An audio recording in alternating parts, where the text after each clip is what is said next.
What's happening, you savages? Uncle Joey here. It's Tuesday, the 18th of February, the day the devil was buried at sea.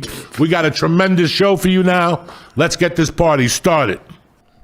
Hey, Uncle Joey here. Listen, it's time to get that dick in proper working order. It's February already, you know what I'm saying? Valentine's Day is past, but it's a long year. You got to sling dick on a daily with these animals out there. Blue Chew can make it happen. Their online service delivers ED meds straight to your door with the same active ingredients as Viagra and Cialis, but at a fraction of the cost and in chewable form. What does that mean? You could be anywhere drinking a glass of vino. You see one of your little girls over by the corner. She's playing hard to get. You pop a Blue Chew, you wiggle over, and you're ready to rock and roll. You know what I'm saying? Blue Chew has everything you need to spice up the bedroom. Even if your thing is working right, you got to have extra ammunition. Sometimes the communists just come out of the trees. You know what I'm saying? Blue Chew tablets are made in the US of A, Jack, and the whole process is taken care of online. So you don't need to make an appointment. You don't need to sit with creepy people. You don't need to go to the pharmacy, nothing like that. Me personally, I love Blue Chew. I'm 62. I don't need ED medication, but let me tell you something. Like I said, you got to get all your bullets in order, and you got to bring extras nowadays. You take a tablet any time of the day, and you get ready for a great time. I don't care if it's in the morning, at night, you're going to feel tip-top magoo. Now, make life easier by getting harder and discover your options at BlueChew.com. And we got a special deal for the listeners. Ready? Get your first month of Blue Chew for free. That's right, it's Tuesday. I'm showing up with a gift, you little bitches. Just visit BlueChew.com for more details and important safety information. And I want to thank Blue Chew for sponsoring the show and helping you motherfuckers sling dick like you're supposed to, like God intended. You know what I'm saying? Welcome back to Chazz!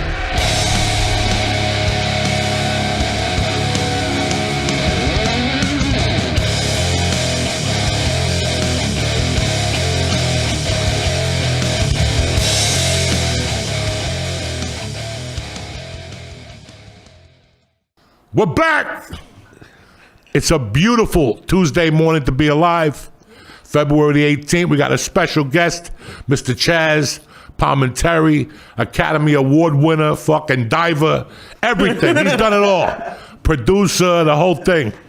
And we got Lee Syed over here. He owns a restaurant. I was watching some movies this weekend, and I just typed in your name. Yeah. And I live in the city, and I was like, Chazz Palminteri, and I was like, oh shit. Oh yeah, that looks good. The menu looks great. Italian restaurants. 30 West 46th Street. Chazz Palminteri is at 264 Main Street. Jesus. You do everything. I didn't, and by the way, sorry to start off like this, I had no idea that the Bronx Tale was like your story. Yeah, my real name is Calogero. And it's about this killing that I saw, and I wrote it, and Robert De Niro saw it, before it was a movie, yeah. Holy shit. Yeah, it was a crazy story, man. Everybody wanted it, but nobody would give me. I had $200 in the bank. They offered me, went up to over $1 million, and I said no because I could. They wouldn't let me play the part. They wouldn't let me write it. And then one day, Robert De Niro walked into the theater, and the crowd stood up, and then I got off stage, and they said, De Niro's in your dressing room. I said, well, all right. Wow, Robert De Niro? They said, yeah. I walked in there, and Bob was sitting there, and he said, look, I know what's going on, and he said, I think you should play Sonny and you should write it because it'll be honest, and you should direct it. You should play Sonny and you should write it. He goes, I'll direct it and I'll play your father. And that's how it happened. Why a one-man show? What year did this all start? I started writing it, Joey, in 1988. In 1988, I started writing because I couldn't get a big break. I was on Hill Street Blues, I was on Matlock, I was on Dallas. I was getting guest star roles, but I just wanted more. I wanted to be in movies. And it's very hard, it's very difficult. And then finally I said, well, if I write something, I was at the lowest of my career because I ran out of money then. And I just said, saddest thing in life is wasted talent, man. I'm not going to waste my talent. So I said, I'm going to write about this killing that I saw. And I started writing about it, and I performed that on stage first. It was like 5 minutes, and I did it, and the place my theater just went crazy. And each week I would write more and more, and then I would perform it on Monday nights. Then I would take 5 minutes out of the 10 minutes, like a comic does. Yeah, no. Same thing, just workshop it. And at the end of a year, I had 90 minutes of a fucking tight show, man. Really tight. I borrowed some money off a friend of mine. I put it up. The fucking reviews were outrageous. All of Hollywood kept coming. The theater, it was only a 99-seat theater. We had to get out of there. The crowds were too big. We moved into a 400-seat theater, and even that was too small. But I stayed there, and everybody came to see it. Nicholson came, Pacino came, Burt Reynolds came, Robert Redford came. They all wanted to play Sonny. And I was like, no, I play Sonny. And they kept offering more money. Then it went up to over $1 million. And I still kept saying, no, I'm not doing it. And then one night, Robert De Niro saw it, and I went in the back, and he said, man, this is a great movie, man. He said, you did the whole movie on stage. I said, yeah, that was my idea. Instead of people reading it, I wanted you to see it. And Bob did it and changed my life, man. Now, how come there are no more one-man shows now, besides yours? Nobody else is doing a one-man show anymore. It's really, first of all, it's really, really hard. A one-man show, a good one-man show. Most one-man shows are not good. They're just pontificating, my mother had cancer, and then I did. It's always, it's not, it's hard. See, mine is not really a one-man show. It's a linear story. It's a movie. Like a comic goes up there, and he's funny, he talks about this, then he talks about that, drinks some water. My show is not like that. My show is straight through, without stopping, all the scenes of A Bronx Tale I do. Different. Well, is that a normal way, like the way you wrote and workshopped No. Originally? Because that sounds like that's how comics do it. That's how Same thing, yeah. I've never heard of an actor doing anything like that. Yeah, no, I did it.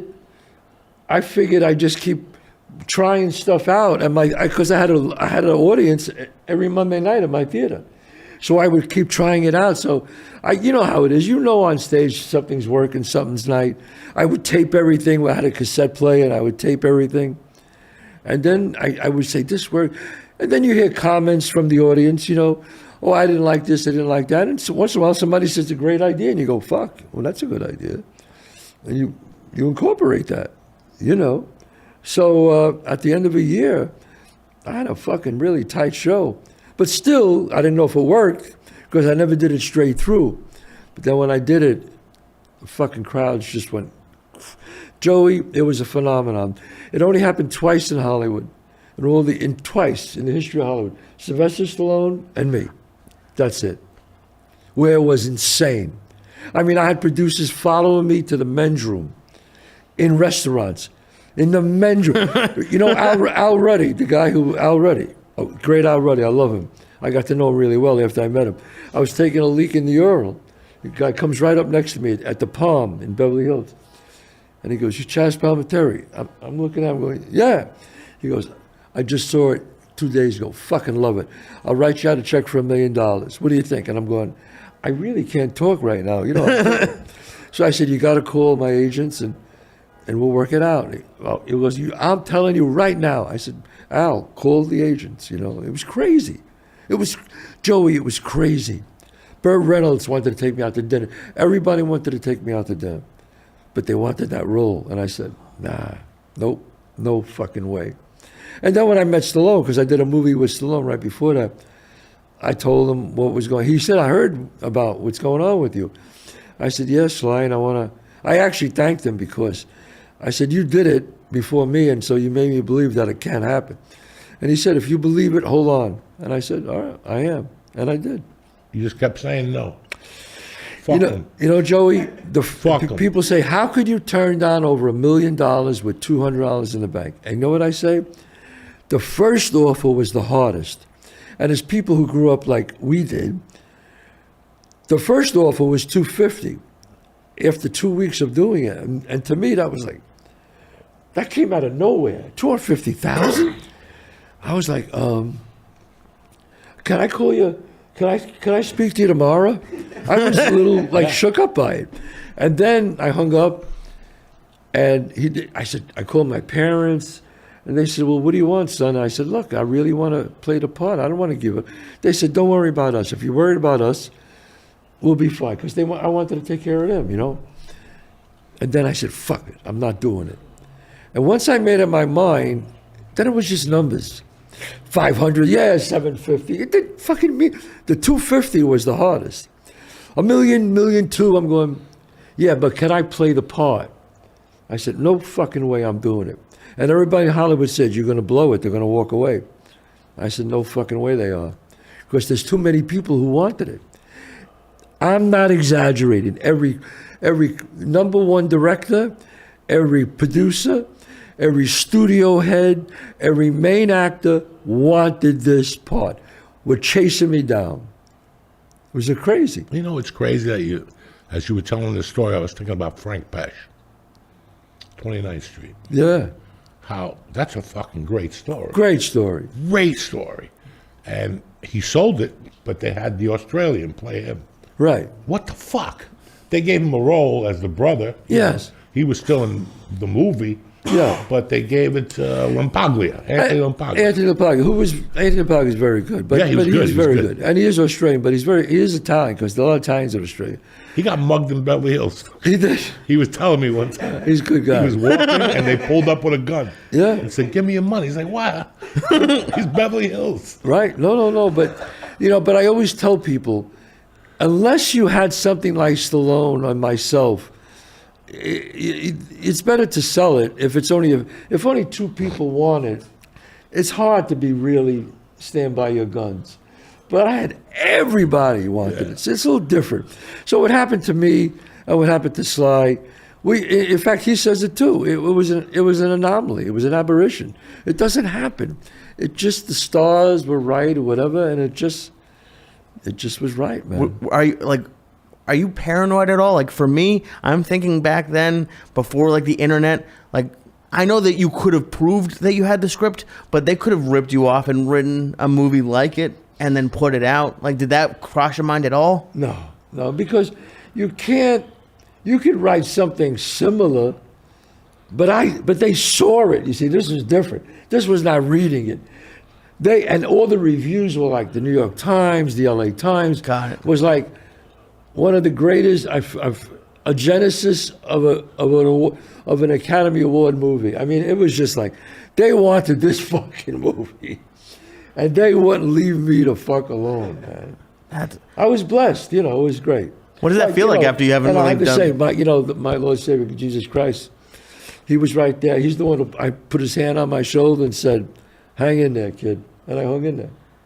Is that because, I mean, after, like, for even the money sounds great, but like being like I don't want to say struggling, but being an up and coming a struggling actor, to have everybody like you're the most popular guy. Yes. That must feel great just in itself, even without the money. Yes, I went to a shrink. Oh yeah, I went to a shrink. You think I'm not fucking around? I went to the #1 shrink in Hollywood. His name was Dr. Phil Stutz. He's on Netflix. They did a special on him. He's the #1 shrink, the greatest shrink in the world. And I found out, and he took me, and I walked in. He goes, I'll never forget it. He says, "Why do you want to? Everything all right?" I go, "Yeah." He goes, "Well, why do you want to see me?" I go, "I'm about to become really famous, and I want to make sure I don't fuck it up." And he looked at me, he said, "Nobody ever did that to me before." I says, "I'm serious." And you know what? I was 39 years old, and I was been around a long time, and it took me back. I mean, I was like, whoa, what the fuck? From literally an unknown actor. I mean, I was on Broadway before that in the early 80s. An unknown actor too. I'm on fucking huge billboards all over the world with Robert De Niro. And people are just, it is all of a sudden, I mean, I did all right with girls, but now it's like every fucking supermodel wants to talk to you. Everybody wants to meet you. Everybody wants to be in the Chazz Palminteri business, as they tell the agents. Right. It's insane. So I had to grab a hold of myself, and I wasn't married. So I was okay, but it was, and I talked it over with my shrink, and he said anybody who's famous before the age of 30, it's a crime. You can't do it. You just can't do it. I mean, I had to hold on like in a chair because it's fucking scary, man. You're broke, and now you're getting millions of dollars for movies. Now you're face, and it's like, what the fuck is this? Well, I don't have it in front of me, but I was looking you up yesterday. Didn't you have wasn't there a run of Bullets Over Broadway? Usual the Bronx Tale and The Usual Suspects, like back to back. Like it was a 3-3, like 3 of the top movies ever. 3 back to back to back to back, and it was like, forget it. It was fucking crazy. It was, I'm telling you, it was crazy. Now, from the time De Niro told you that in the green room, Yeah. to this time to get on set, how long? Well, he had 2 movies that he told me he had to do. He was committed to. It was 2 years. He said, just wait. God. Yeah, he said, Just That's wait. fucking brutal. it was brutal. Oh, It was brutal. But you know what? It was okay because I got paid. So I had a few $1 million in the bank. oh, they paid you already. Oh, they paid me. Oh, then fuck them. Don't call back. No, You know what no. I'm saying? Don't And even didn't call. Bullets Over Broadway come out first? I got paid everything except when I was going to be the actor. Right. So I got over $1 million as the writer. So that was good. So I waited. So I had all this money. So I had a new car, and I'm living in L.A. I'm doing a movie with De Niro in a little while. So I'm fucking, I'm flying, man. And am I wrong, or did Bullets Over Broadway come out first? No, Bullets Over Broadway came out after Bronx Tale. Oh, it did. Okay. It did. Oh yeah, and then I had another one, Jade, and that. Yes, I Jade, saw that. And Jade, With, I was fucking on a streak. With Red Dog Yes. from CSI. Yes, From NYPD Caruso. Blue. David Caruso. And so Stallone's wife, Yes. right? Well, that's his wife, his girlfriend. Yeah, I forgot her name. Flavor. Yes. Isn't she the model in that movie? Yeah, Yeah. Jade, yeah. Yes, I forgot her. Yeah, she was great. Yeah, Linda Fiorentino. Linda Fiorentino. And Where the fuck Angie. is Linda Fiorentino? leave me alone. Leave me alone with that. I'm so aggravated with her. Where is she? If you're listening, Linda, listen to me. This girl is a fucking star. A star. She's a great actor, and I've been telling her for years, but every time she gets close, she goes, I don't want this. And she tells people to go fuck themselves. She made that movie about Madonna, right? Crazy for You. Yeah, she's... Linda Fiorentino Linda is is fucking... good looking. The Last Seduction. Yeah. She's so great. I want her to come out of retirement. I hope she didn't retire.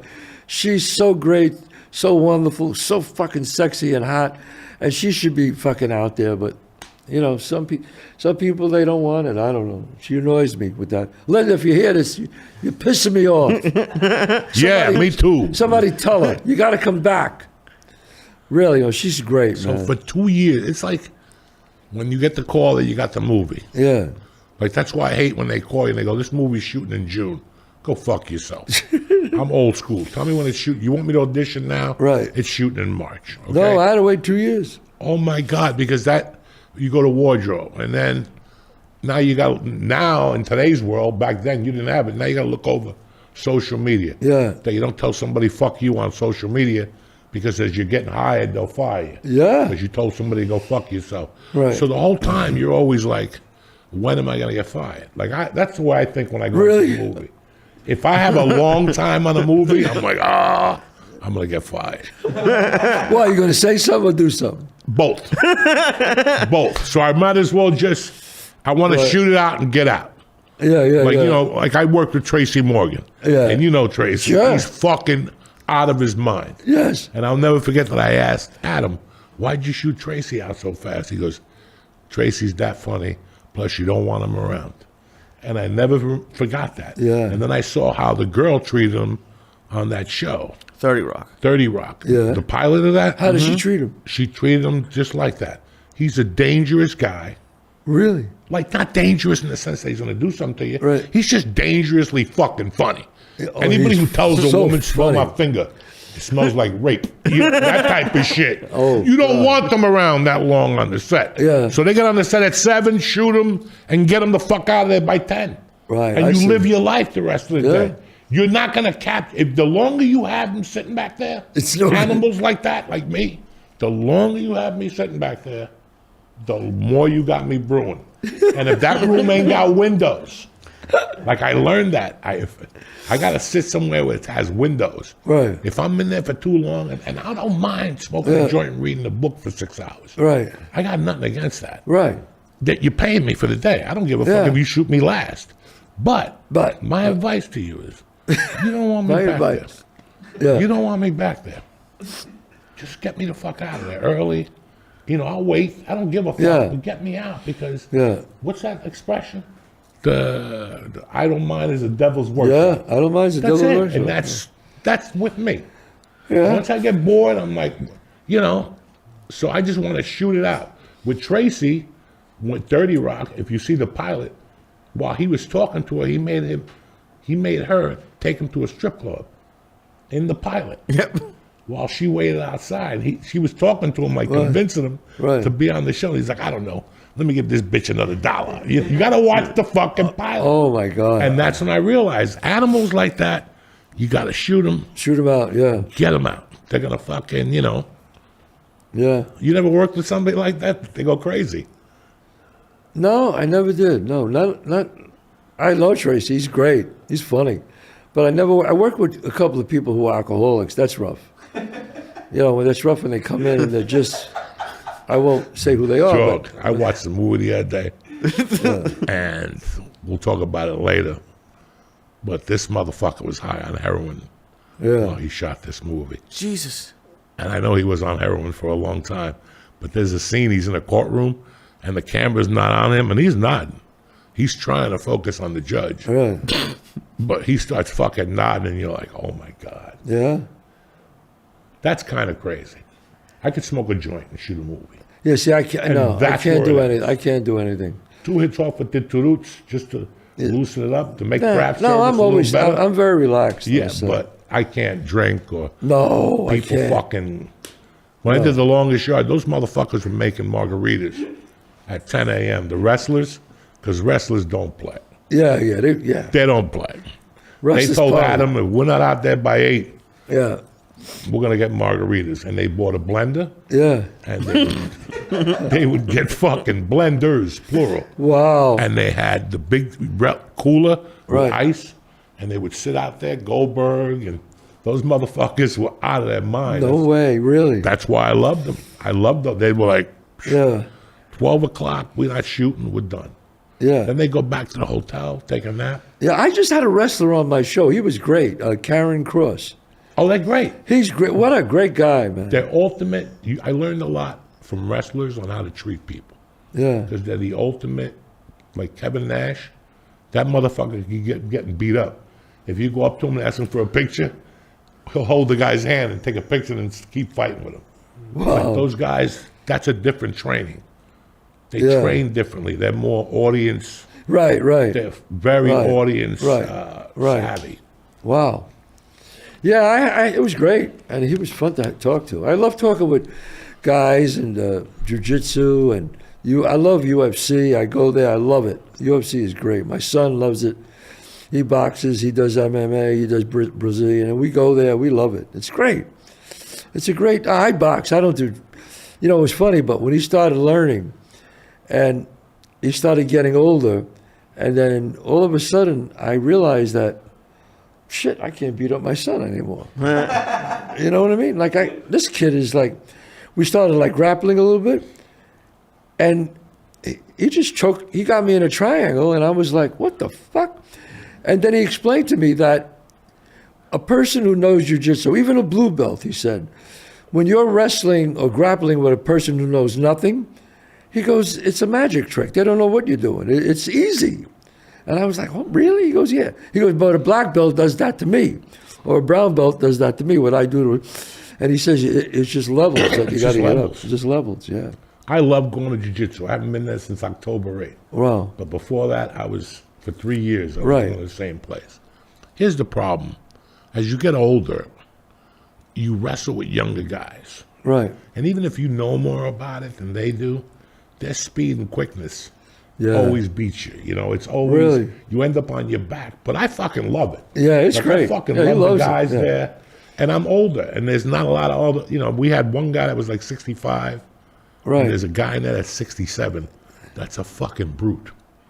He Right. was a school principal. Right. He's a black belt in karate for 40 years. Oh, wow. So he's been doing it for that long. Oh, Jesus. But there's something about jiu-jitsu that when you go in there, you're either going to like it or hate it. Hate it. Right. You're right. You're either going to like it or hate it. There's no, and you can't feel bad for not liking it. But if you really start to like it, you're going to get beat up for a year. That's what he did. My son got beat up. He told A me. year. It's a He said, year "Dad, getting beat up, choked, hurt, people pulling your hair. I'm getting thrown all over the fucking I remember place." one time I was wrestling this guy, and I wasn't even, he was like a brown belt, and I wasn't Yeah. even doing nothing to him. And I kept seeing him going, ah, ah. And I go, dog, am I hurting? He goes, you're pulling my leg hairs. Because I had his gi, but I really had his leg hairs. And I was spinning them around so I wouldn't lose the fucking leg. And he'd go, ah. You know, you're going to get hurt at every level. Yeah, no, he did. My son did get But hurt. it's Yeah. something about it, like, Yeah. it's fun. A friend of mine just twisted his fucking knee. And he's like calling me, telling me, don't worry. I'm going to shoot it with a peptide. Yeah, I'll right. be back in 6 weeks. They don't give a fuck. They don't give a And fuck. they'll go back in 3 weeks and now rehurt it for good. Yeah. It's Yeah. so addicting that you Yeah, rehurt I it love watching it. for I love good, going to UFC. you know. I think it's great. Oh, the UFC's a fucking lot of fun. Yeah. The energy in that motherfucker, Right. the energy. Right. Yeah, It's it's mind-boggling. crazy. You know, Joey, I always wanted to ask you, because I always ask people who know, and I know you know about jiu-jitsu. I just box. And I asked my son about it, and he said, well, Dad, sometimes it can overcome, but I don't. If you had a guy who was in the street, but a young guy, big, strong guy, but knows nothing about grappling, but a big, tough guy, and he fought the number one jiu-jitsu woman in the world. In other words, she was a black belt in jiu-jitsu. Who would win? He said there's no Mackenzie guarantee. Dern will fuck you up. Who? Mackenzie Dern Really? will fuck you up. I'm talking about a big, strong guy like a fucking... Listen, she's not going to twist him, but she's going to neutralize him. You think so? But what about Those people that are black belts like that, like she's a Brazilian black belt. Have Right. you ever seen fucking Mackenzie No, Dern? I haven't, no. She's like a supermodel. But what about if this guy grabs her by the fucking hair and grabs her Listen. neck, Joey? She has the patience Right. that she'll fucking breathe through it and at least get hooks on them. Really? And she's a black belt. Yeah. So she'll get a leg somewhere. So if you had to bet money, you would fucking bet on the around woman. you. You would bet on the woman. At that situation, I'll bet on the woman to neutralize him. Yeah, right. After a while, it's a woman and her strength. Yeah, that's it. It's Yeah. strength. But I can guarantee her, Katsungano, there's a lot of women that are Right. fucking really good jujitsuers.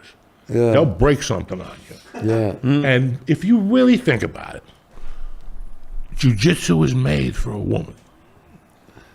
All the aspects of it Right. is for a woman. My you're daughter right. was into it till she was 10, and I lost her. Yeah. Because you don't understand, that's their playground. A woman's playground is on her fucking back. Yeah. And if she could defend herself from her fucking back, Right. that is something that you can't, it's priceless. What do you think Joe Rogan would say about that? He would bet on the woman too. That Well, it would, depends on the, like, there's a fucking chick, Gabby Garcia. She's bigger than me. She just fought Craig Jones in really? a competition, and Craig Jones choked her out. Again, but, you know, Gabby. But that's a good, great jujitsu person. That's a- I think. Are you saying like a fight or like a in the street? No, she said he's a street No, guy. I'm talking about a street. Hey, Yeah. fuck you! Right, Cut fuck me you. off! Yeah, and that in the, type of in the shit. street, I 100% bet on the woman. I think they have videos of it of like, Yeah. especially of like guys who are like kind of assholes going to jujitsu gyms, Yeah. and like they talk shit. And the people at jujitsu gyms are usually really nice until like some guy's an asshole, and then they play with them. It's Yeah. like it's like it's an animal and like a There's human. always one really good woman at every gym. Yeah. Like where I was going, there was a purple belt at night that was really good. I never rolled with her, but in the daytime, there was an Indian girl that started coming in. Right. Married, 2 girls. Right. That's how she got into it. She brought her girls. And I asked her, what made you come in here? We all called her Ma. Ma, Yeah. The fuck? You're a fucking fox. What made you come in here? She's like, I brought my girls in here. And she goes, I saw how important it is for a woman. She comes to the lunchtime classes. There's no other women in there. Wow. Yeah. And she battles it, and for a year, I would see her at the end of class. You think she was a battered woman. She got beautiful long hair, and she put it in a ponytail, but they'd rip it the fuck out. And she'd just be like... Yeah, the amazing thing about... I knew when I was bouncing many years ago in the 80s, early 80s, I worked with a guy who was Olympic judo. He was like 10th in the world in judo in his class. And I was in the gym with him one day, and I said, come on, Mark, just come on, just... And he goes, Chazz. I said, no. I said, I'm going to really try to like... He treated me like I was a 2-year-old, and that's what I couldn't understand. That's what you can. He treated me like I was... You know when your 5-year-old gets upset, you go, stand over here. Literally, I felt like I couldn't do anything. He just flipped me and threw me, and I just never forgot that. Listen, you do a great one-man show, and you're an actor. I'm a comedian. I'm a street comic. I know how to tell jokes on a corner. Take that energy and flip it. Think about somebody who's been throwing punches for 20 years. Yeah, it's true. What do you think is going to happen? Yeah, it's not going to be good. Have you ever gone into a ring with a guy just fucking around that's like... Yeah, I boxed with some sparred, but we knew we were going to... And just the shoulder feints alone. Exactly. I knew that They're just professionals. I knew that he could take me out at any moment. You go to one of these schools and you see like the Brazilian... Like I go to a Hollis Gracie. Right. Rolls Gracie. He's the big one. Right. I joined that school because he's a big dude. Right. And he teaches big dude shit, how to control you more. Right. How to move slowly, to put his weight on top of you a lot more. There's little guys who move.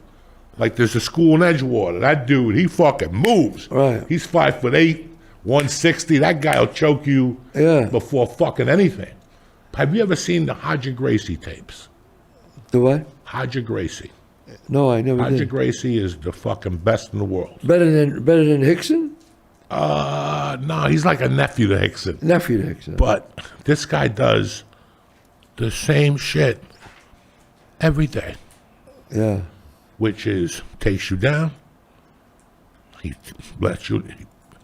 let you put him in his closed guard. Right. And it's a 15-minute bout. Right. It'll take him 13 minutes to get on that mount. But those 13 minutes, you're on the bottom suffering. You're fucking with him. And once he gets you on the mount, everything he does is basic. He gets you with a collar choke. And he does that in the worlds.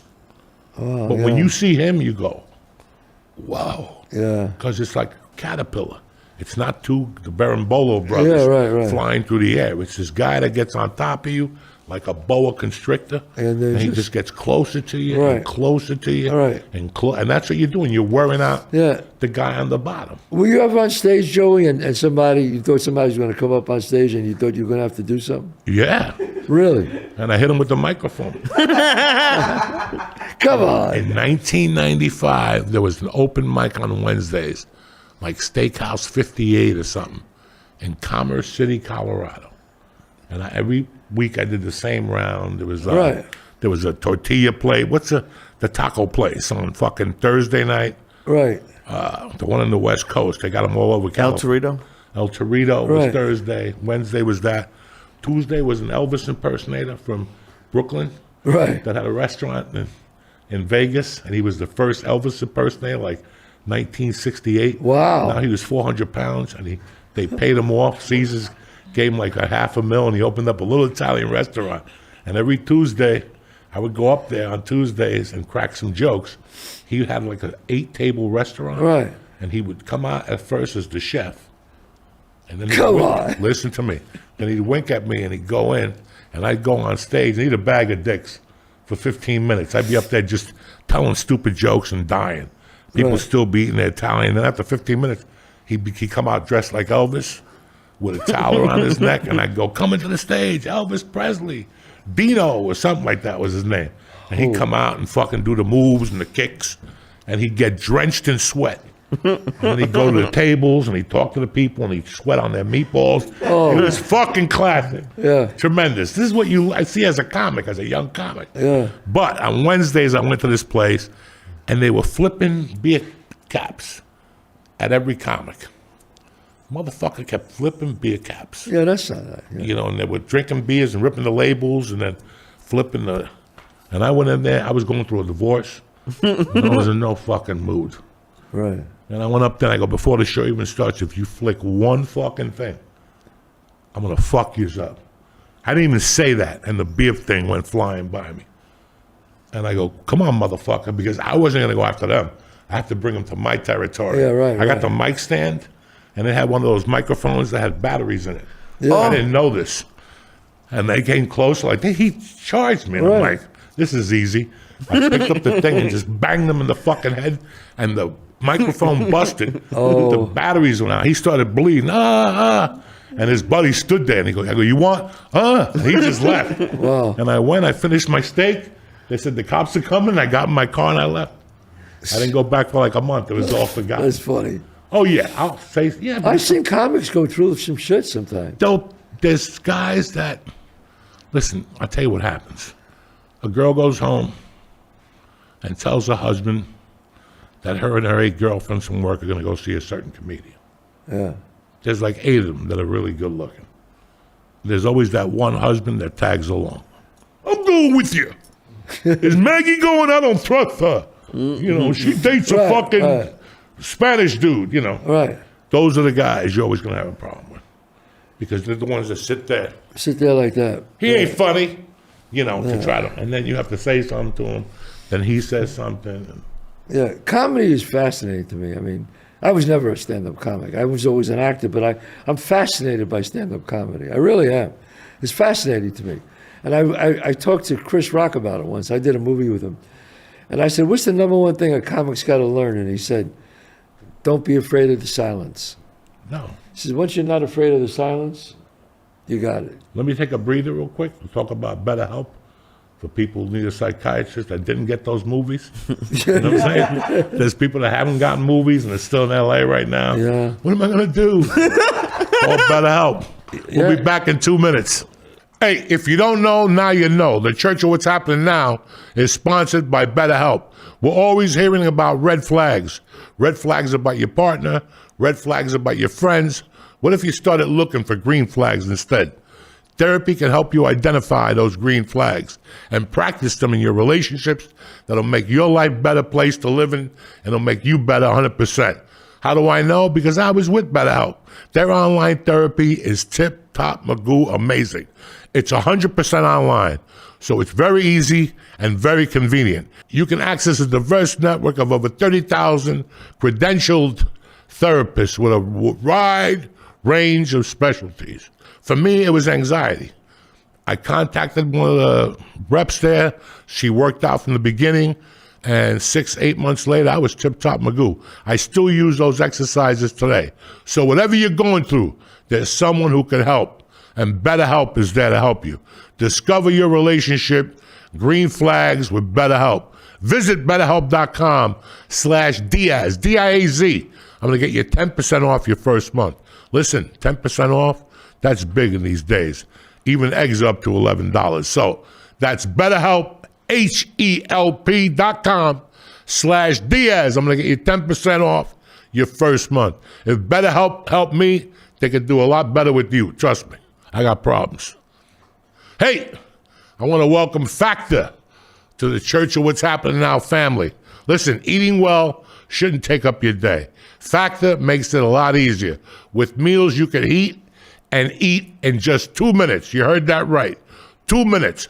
Everything arrives fresh and fully prepared. It's perfect for any busy lifestyle. With over 40 options to choose from, you just make the picks and wait for them to show up at your door. Ba-boom. Whether you're on the keto diet, you want your protein, or you're watching your calories, there's something for everyone. I signed up for the protein package. The meals fill me up, and they taste great. Tip-top magoo, I eat them for lunch every day. Bam! The meals are top tier, and the convenience is incredible. So do yourself a favor. Eat smart with Factor. Get started at factormeals.com.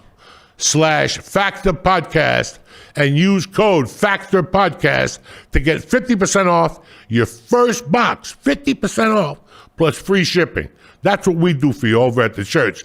That's code factor podcast at factormeals.com/factor podcast to get 50% off your meals with free shipping on your first box. I got the protein package.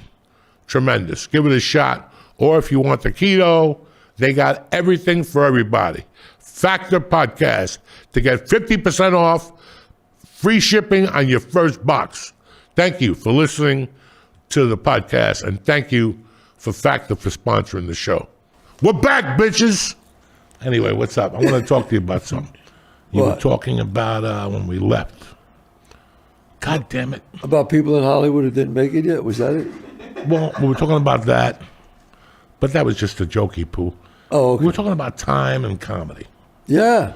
That you're fascinated with stand-up. Well, I'm fascinated with it. So the fuck was I. And I'm still fascinated with it, and I've been doing it now for 30 years. 30 years. Now, 91. Do you know what you're going to do when you get on stage, Joey? I have a direction. Right. And then, like right now, I have no direction. Lately, I have no direction. I'm coming up with little bits. Right. And now I have a month off, and that gives me time to polish 2 I see. bits, like I started working on them today. I have an idea. In the back of my mind, I just want them to fucking laugh. Right. You know, I want them to laugh. We were talking during the break about Lee doing comedy for 7 years. It's so weird, or 8 years. Right. And the Agostino's been doing it for 10 or 12. 15.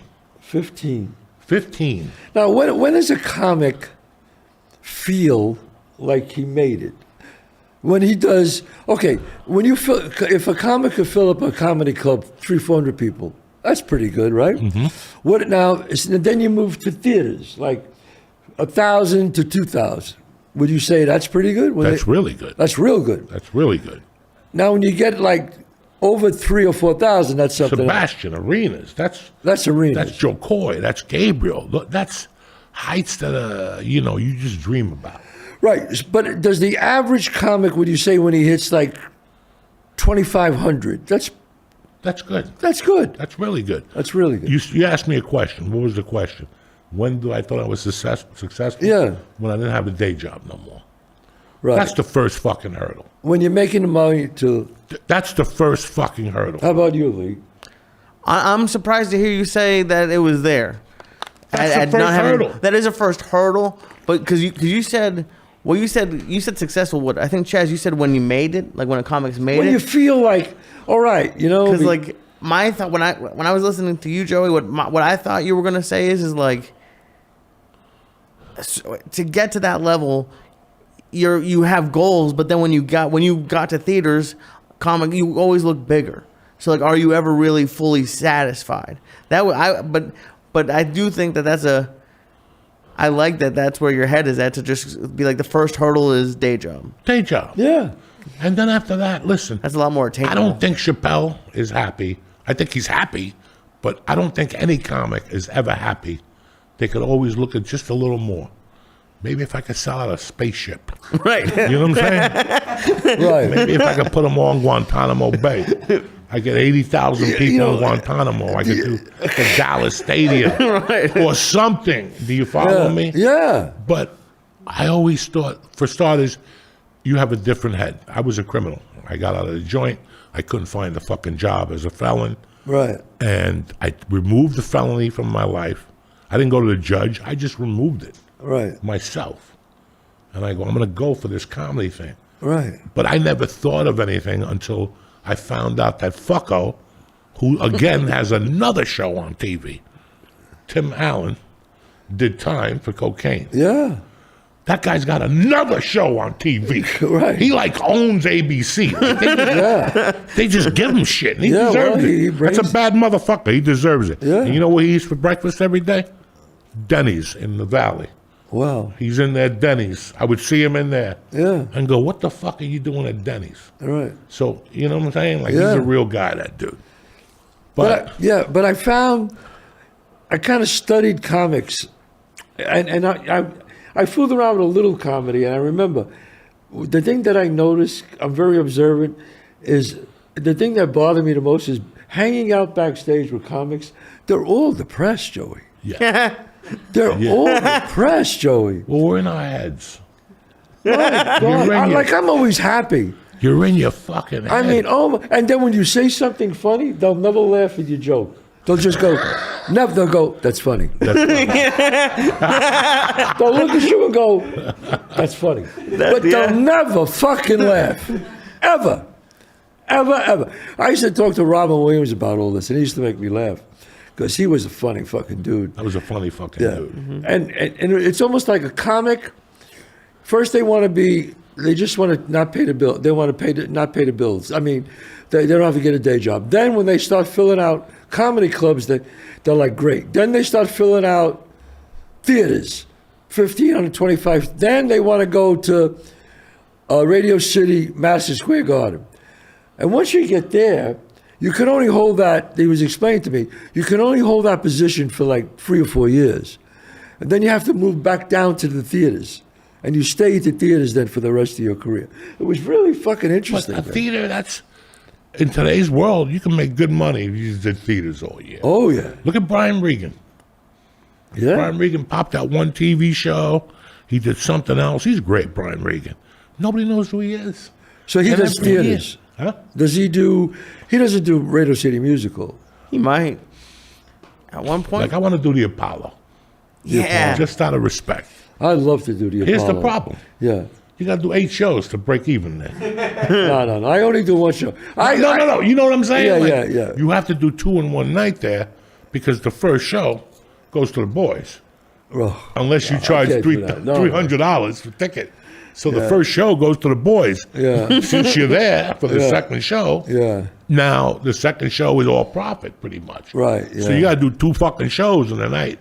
And that's what, I would love to do the Apollo. Fuck the Beacon with a bunch of white people playing the violin. I don't want to hang with them. I want to go up there with the brothers. I have a very big, African American following. Oh, I love it. I would love to do I would that. love to do the Apollo Theater. The Bronx. Some theater in the Bronx. Always Paradise. I thought about that. Some theater in the Bronx. in the Bronx, that, yeah. I got to do, out of respect for my mother before I die, I got to get a date at Yonkers Raceway. Yeah. And they got to have a theater up there or something like that. Do they have a theater in Yonkers? Yeah, the midnight show at Yonkers. They do? No.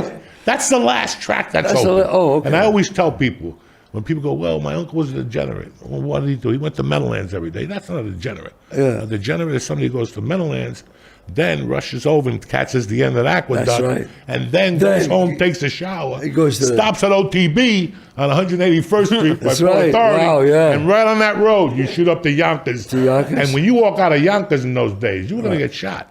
Oh, yeah. In the 70s, Oh, yeah. it's fucking, you're walking out to Mary J. Blige Right, and yeah. shit. Fucking tremendous. No, that's true, yeah. Wow, that's a degenerate. That's a degenerate. Yeah, that was Eddie Mush. That was Eddie Mush from Bronxdale. He was, that was him. That was him. He would constantly fucking, all day, all night, fucking gamble. Let me tell you what we've seen. I don't mean to interrupt you on Mush. We'll get to that later because that's a mushy question for you. Yeah. That's Junior Mush right Yeah, there. he calls me mush for years. Yeah, this guy is the worst. No, that's If you notice, any day now, you're going to get a big movie. yeah. Any day now. The way God works lately, Yes. you're going to get a big movie. I was thinking about this the other day after we spoke because people have to realize one thing, and it's on the conversation we were talking about. Whether you're a boxer, you've been doing it for 20 years. Right. When you're a writer, it takes you a week what it'll take me 2 years to write. You're that apt on it, Well, yeah, A I black understand. belt in jiu-jitsu. I apply myself, yes. Look at acting. I was watching something the other day that I was blown the fuck away. I had nothing to do. I was in the hospital and I put on Sons of Anarchy. Why, I don't know. Right. And it was the season when Jimmy Smits came on. Yes. And he was eating these motherfuckers up. He was eating Jax Teller up, which is tough to do. That's a Yes. good-looking dude. And then you see the success of Oil Man with this Billy Bob Thornton. Have you Yeah. watched that show? I haven't seen it. Holy shit, he's good. What's the name of it? You know the name of Did the you say show? Oil Man? I've seen clips of it. I don't know what the name of the show I is. heard. Well, he's really good. He's great. I mean, it's like everybody Right. else is on a different fucking level. Yeah. And that's how you are now. You know, when I see Lawrence Fishburne, Yeah. everybody looks at Denzel. I look at Lawrence Fishburne and I go, he played 4 different types of yams. Yeah. Okay? What's love got to do with it? Yeah. And he played a gangster black yam in King of whatever. It's okay to say that word. Yeah, it's okay. Everything's cool now. Okay. Yam is in the middle. Nobody gets offended. Okay. So, Okay. what is it? What's that? What's the King of New York? King of New So York. think of it. He played Ike Turner and Turner. King of New York, and they were completely fucking Great, different. great. And then he played something else in that realm, and you go, he broke those guys up into threes Yeah. brilliantly. Brilliantly. So that's another guy, like I said yourself. Right. That you go on a fucking movie now, you just eat it up. Well, And everybody yeah. looks at you because you're that. You got 40 years in the fucking game, Chaz. Yeah. A lot of movies. 40 fucking years. Yeah. You know? So, and I respect that. And it's the same thing we were talking about. You start eating and breathing this shit. You know, Yeah. Katie Segal, she's been doing it since I Yeah. was locked up. Yeah. When I was locked up, it was her first year of Yeah. Married with Children. There's a bunch of those fucking guys. that- Oh, yeah. Ed and we O'Neill. grew up. I grew up Yeah. on McQueen. Like when I was in the hospital, I watched Our Man Flint. God damn, Our Man James Flint. Coburn. James Coburn, and it was right. a double feature, but I had to go to sleep. Yeah. I couldn't watch the second. It was My Yeah. Man, Our Man Flint, Oh, man, Flint. and something else. Oh, my God. You know, I yeah. grew up on. I was a big Charles Bronson dude. Yeah. Mr. No Personality. I mean, you look at Steve McQueen. He did nothing, but he was a movie star. There's something about Steve McQueen. You just go, motherfucker, look at this guy. He's great.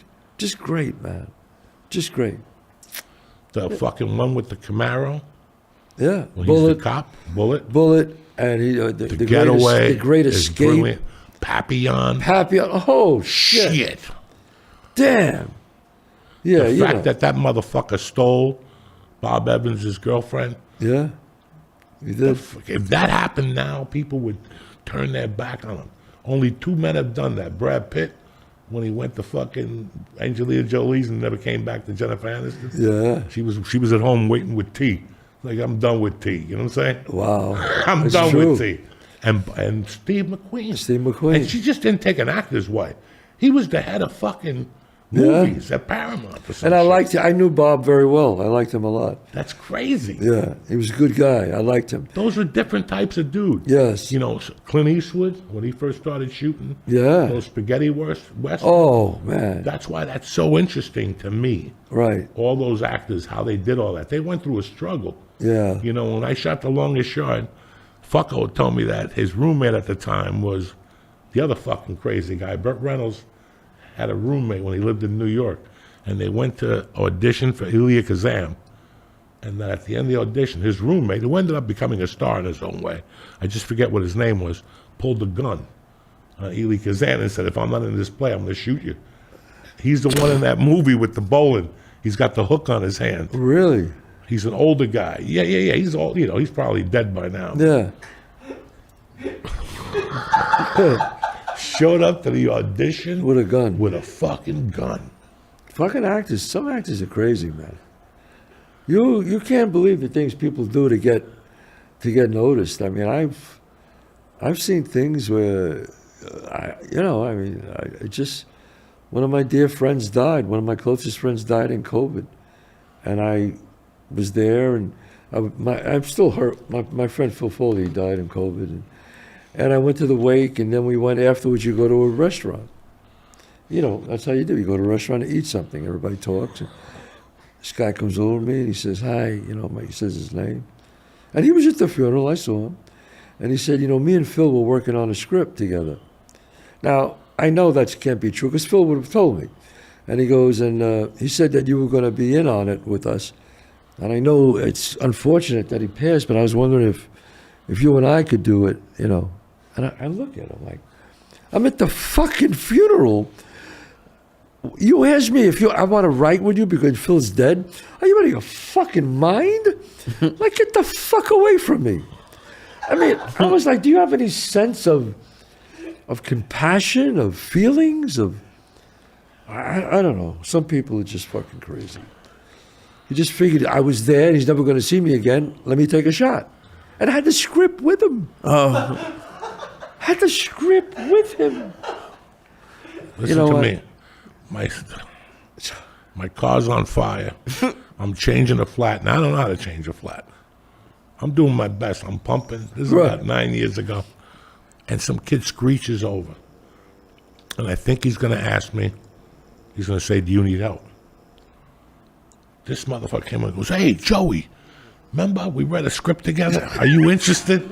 I looked at him and I go, get the fuck away from me. I'll never, ever forget that. And I've had people now, like when I went to the hospital 2 weeks ago. Yeah. The first day I went in there, I was dying. I couldn't breathe. Yeah. I was like purple. And some guy came over, can we take a picture? I'm like, man, I've had that, man. what the fuck is wrong with you? I fucking had that. I fell asleep at the wheel. You could be diving. You could be I diving. fell asleep at the wheel, and my fucking car hit a tree dead center. Knocked the tree down. The wires killed all the fucking power in my neighborhood, in Bedford. I wiped my own house out. And the fucking police came, and they got me in the ambulance. I was fine. The airbags, really, it was like a big Mercedes. So, no, I wasn't even hurt. But they said, no, you got to get in the gurney. So they put me in the gurney. And the guy comes up, he puts the thing on my neck, and he goes, fucking A, Usual Suspects. I love that movie. And I look at him, he goes, how was that movie? And he's talking to me, and I'm like, is he fucking serious? But then later, he goes, Chazz, you know what? I don't want you. I said that to you because I wanted to see if you were, coherent and you could know what I was saying. And I said, I didn't know. I didn't know what the fuck you were doing. But he did recognize me. But I had a fucking guy in Hollywood. This was the best. I'm in a diner. With my buddy. And I hear a guy going, Joey, my hand to God, true story. And I go, what the fuck? So I get up and I look, because we were at the counter, and I look at the tables. There's this guy, and I see he had a steak, and he's choking, and he's pushing the waitress away like he was embarrassed or something. And she's going, let me try to help you. He's going, and he was fucking dying. I go over to him, I put my here, and I give him the thing.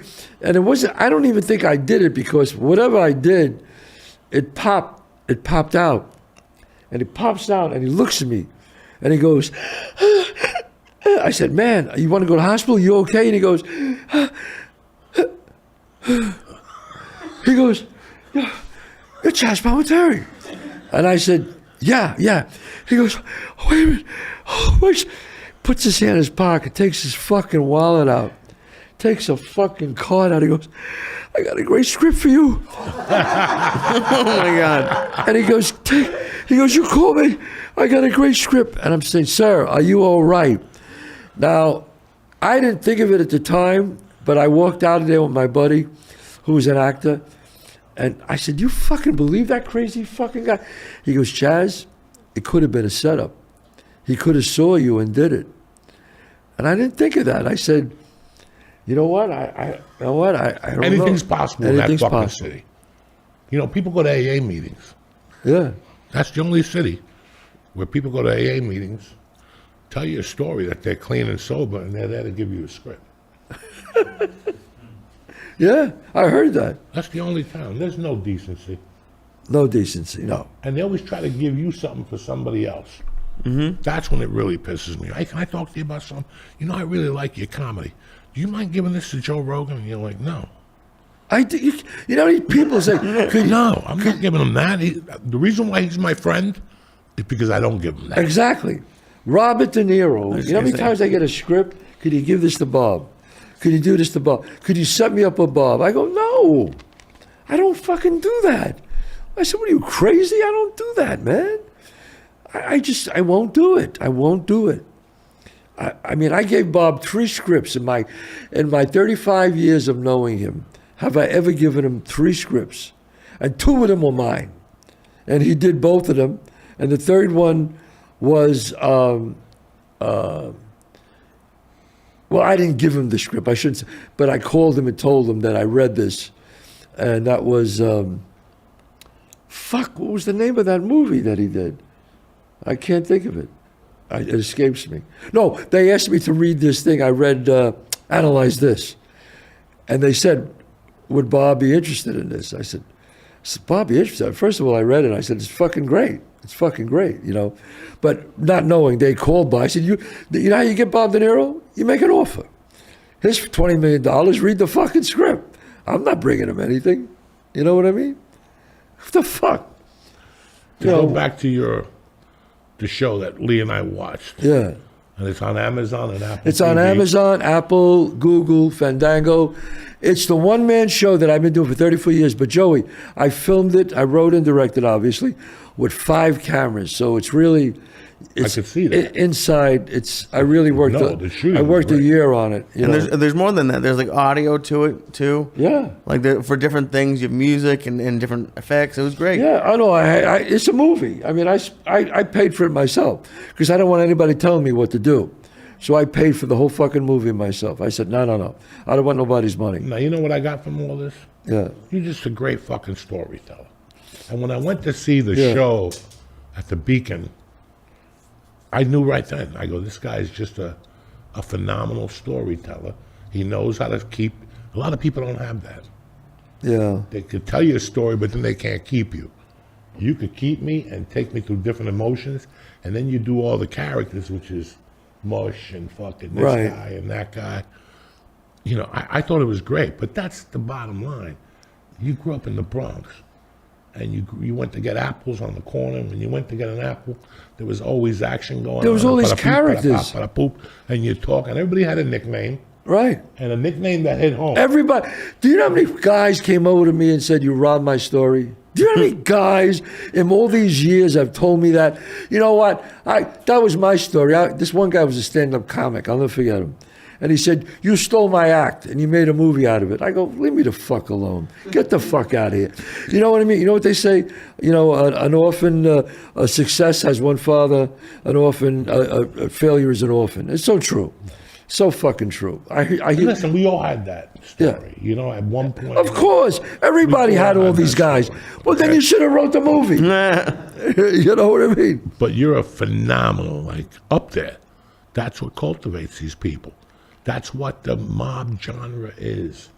It's a genre that's kind of weird, but it's part of our culture. Right. You know, right. now you make an Italian movie, the Colombo people come after you for fucking. It's You know, you can't make a fucking. I'm surprised that Sharippa's commercials lasted 3 weeks yeah. because the Oh, he- anti-American association comes right. He's very well liked, man. No, I but mean, he's well liked. He's fucking well No, liked. no. I'm not saying anything bad yeah, about the commercial. yeah. I'm just saying that for 10 years, I shot mob commercials for Pennzoil, Right, right. Dairy Queen, Right. you know, fucking Prudential. Right. Die Hard was the best. Right. Die Hard, we went to bury a body and we left the headlights on. Right. And then when we go to turn the car on, it's dead.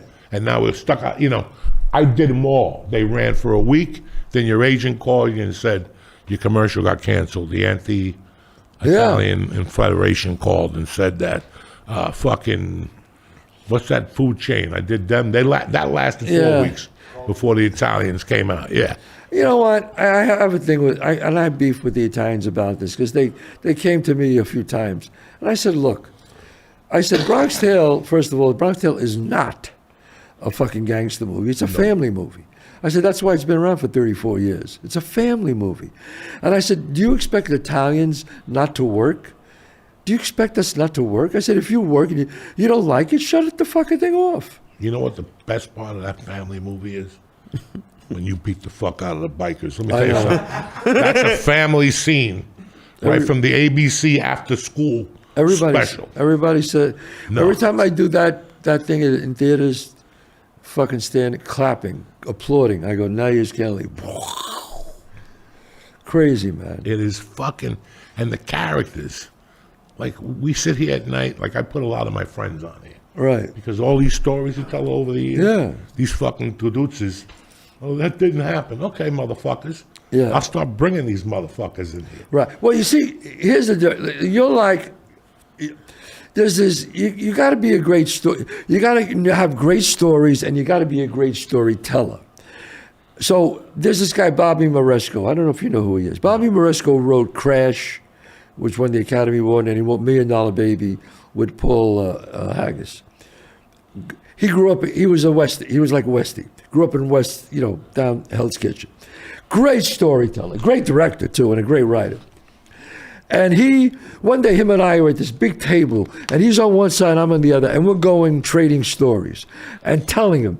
And if it was like you were there, you'd be number 3. Like you're a great storyteller and you know how to tell a great story. So me and him are fucking rocking. The whole restaurant is on the fucking floor. All of a sudden, in the middle of this one guy, wait a minute, he goes, I got a story. I was 13 years old and it was like the most boring fucking story. So I turned to him and I go, hey, what was his name? JP. I go, JP, this is the fucking World Series. Shut the fuck up. And the whole place was fucking laughing. But it's true. You know how it is when you rock in the house show and then somebody wants to tell a story. Once in a while, you got to shut the fuck up. Like my wife. Yeah.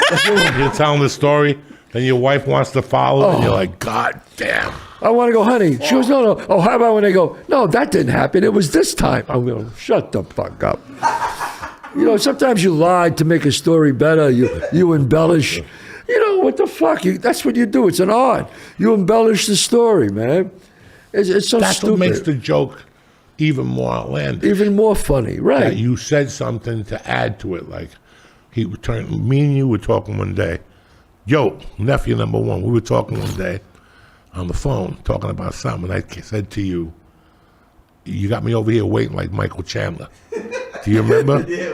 We were fucking dying, you and me, for like 20 minutes. Because Michael Chandler, how long are you going to wait? Yeah, right, exactly. You're going to wait for Conor McGregor. Move on. He's move. never going to fight. Yeah, and look, 2 years later, now he wants to fight in BKC this week. Right. Every Friday he gets coked up, and he shows up at a new event on Saturday. Right. Listen, I snorted coke for 27 years, okay? Nobody's got footage of me snorting coke. Go on YouTube. They have 30 minutes of Conor McGregor talking all coked up. There's one thing where he can't even talk. He's like, you saw that one? When he's scratching his nose and he can't even talk. He's Is he going to come back and fight, Joey? I don't see it. You don't see it? I don't see it. I He's got enough money, right? He's got tons of loot. Yeah. He needs a handler. Yeah. He needs like somebody that'll come. He's got to hire somebody and go, send me 3 guys. And they got to beat the fuck out of me when I start acting crazy. Right. Because he's crazy. He's Irish. Yeah. He's crazy. He drinks that fire water. Yeah. That sets him off. And then he puts that shit in his nose. Yeah, that shit. I've been there. That's a dangerous person. Hi, man. That's it. Look at him. He's turning purple. His veins are getting bigger. Yeah. He shows up every Saturday. If there's a fight at an ice skating, he shows up at the weirdest places on Saturday. Takes his shirt off, starts bartending and shit.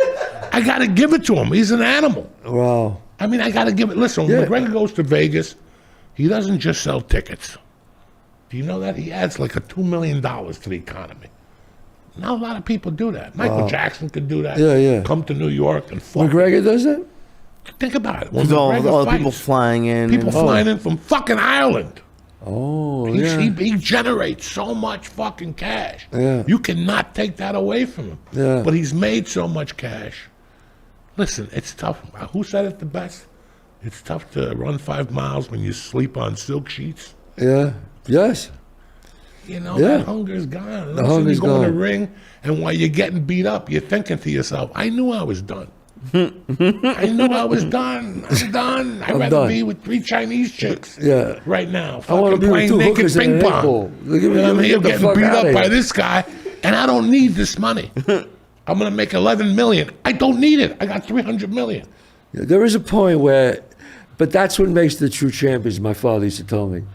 And even my shrink told me that. He goes, you think it was hard now to make it? He goes, it was hard, right? He goes, yeah. He goes, it's hard to stay in there, Chazz. I'll never forget that. You were saying before about theaters.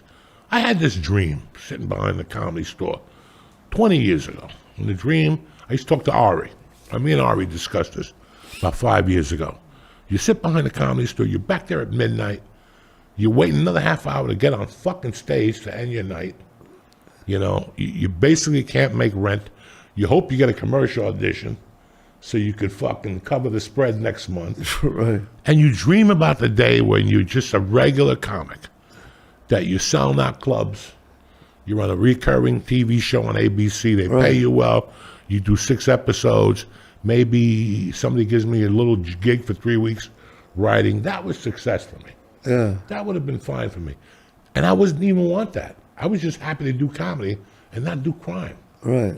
For me, it was just, if you could just help me do comedy, live in a car. Live in a car. Yeah. I read Ladies and Gentlemen, Lenny Bruce. He lived at the Chelsea. He did comedy at fucking burlesque shows. Yeah. And he lived with a bunch of dirty strippers. He never made money, right? I don't know. I don't even But know he shot either. heroin. But it didn't matter. If you read, he hung out with strippers. Then he went back to the Chelsea. He banged them and he shot heroin. I'm in. I don't need to make money. It was $65 a week to live at the Chelsea. You know? I'm just saying. Yeah. Let me tell you something. One day you get to be with CAA. And one day you do get a manager like 3 Arts. Yeah. And one day you are selling out theaters. Yeah. And guess what? You still fight for your life like a motherfucker. Yeah, absolutely. Even double than when you weren't making money. That's it. True. You're fighting. You're waking up in the morning with foam coming out of your mouth. Yeah. Because you know you're going to get somebody's going to try to fuck with you today. Yeah. Every fucking day. And that's what got me sick towards the end. I just write and keep writing and act and direct and that's why I've been around 40 years. I just keep doing it. I don't let nobody stop me, man. That's it. Fuck it. 62 years old. I've been with SAG since 1997. I got no insurance. Can somebody tell me how the fuck that's possible? When I joined SAG, if you were 45 and been there for 10 years, you were vested.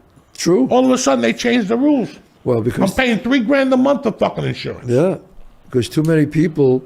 And then they even changed. It used to be you had to.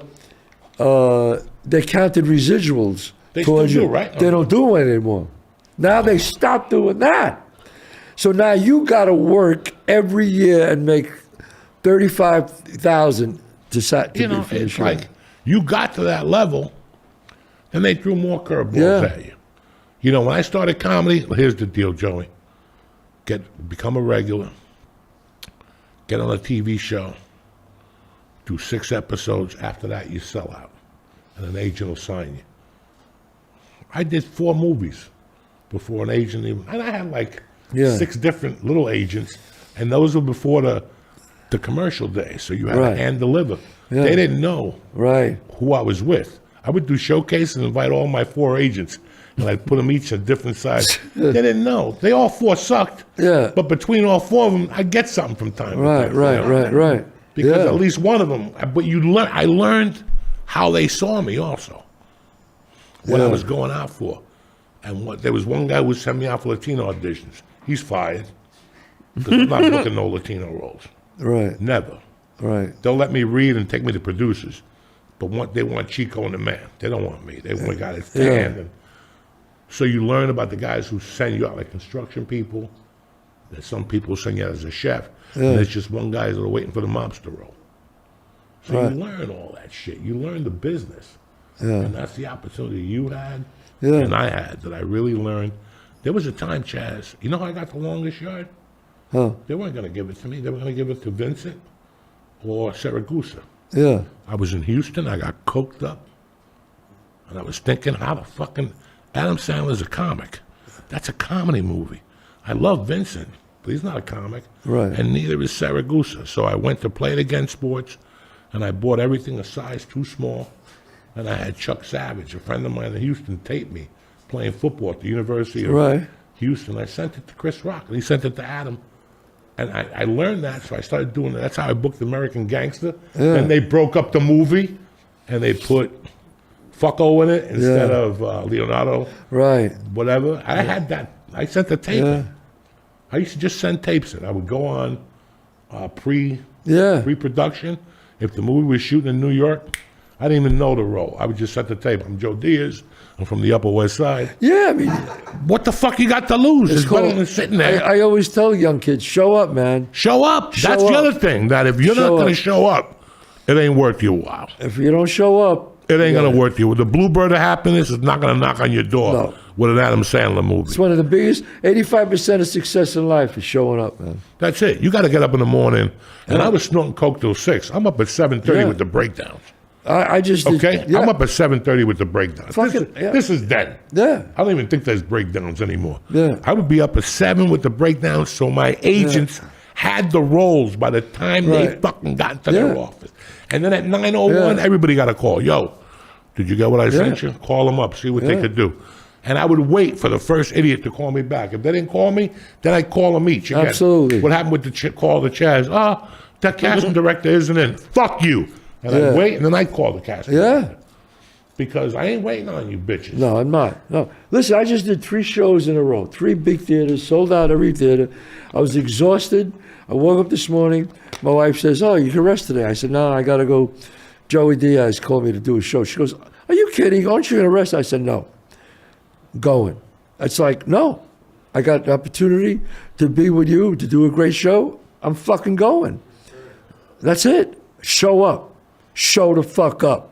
That's how I am. Everybody cries so much in California and other Yeah. places. And guys, this just didn't happen. This just didn't happen, you know. No. Yeah, the skies align from time to time, and Yeah. you just got to keep getting up every morning going, what the fuck am I going to do next? This month I wanted to work, but I have health issues. Right. You know, I got the shortness of breath going on and my fucking diverculitis, so I got to keep, and now it's eating me alive. Well, you Because gotta take now I'm care of getting yourself back. now. I'm trying. You see me over here drinking water. Yeah, yeah. Well, that's I've done good. coke in 17 years. I'm loyal. I'm a loyal soldier. You know what I'm saying? I got you. It's not like I'm eating fucking sausage every day. Yeah, You know, when I moved here, I thought there was going to be a problem. But then I came back and I'm like, I don't really, you know, I grew up on 2 slices a day. Right? We all did. 2 slices and a Coke for $1.25. All day long at 2:30. I'll hold Right. you over till 6. I don't even eat pizza now. yeah. You know, so it's like, Yeah, you got to take care of I'm yourself. 62. Man. It's a hard body. I ran from cops. You know, Yeah.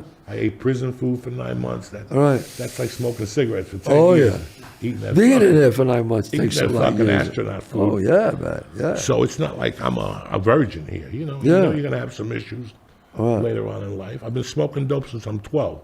That means I'm officially smoking dope 40 years. What do you think? Right. What do you think? Congratulations. Now is when you start smoking Marlboro Reds.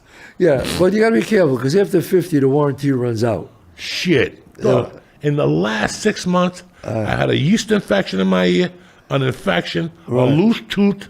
My fucking denture in the back is loose now. You gotta be my careful. fungi toenail is worse than ever. Right. I got diverculitis. My rash is back. And I got fucking... I got a rash that won't go away. They just shot me with everything. Right. Maximilian, they shot me with more antibiotics. Yeah. Everything disappeared except that rash came back like That 3 fucking days later. rash. Right under my It's like titty the fucking here. alien. It's under my tit. It's fucking here. Yeah. It's on this foot.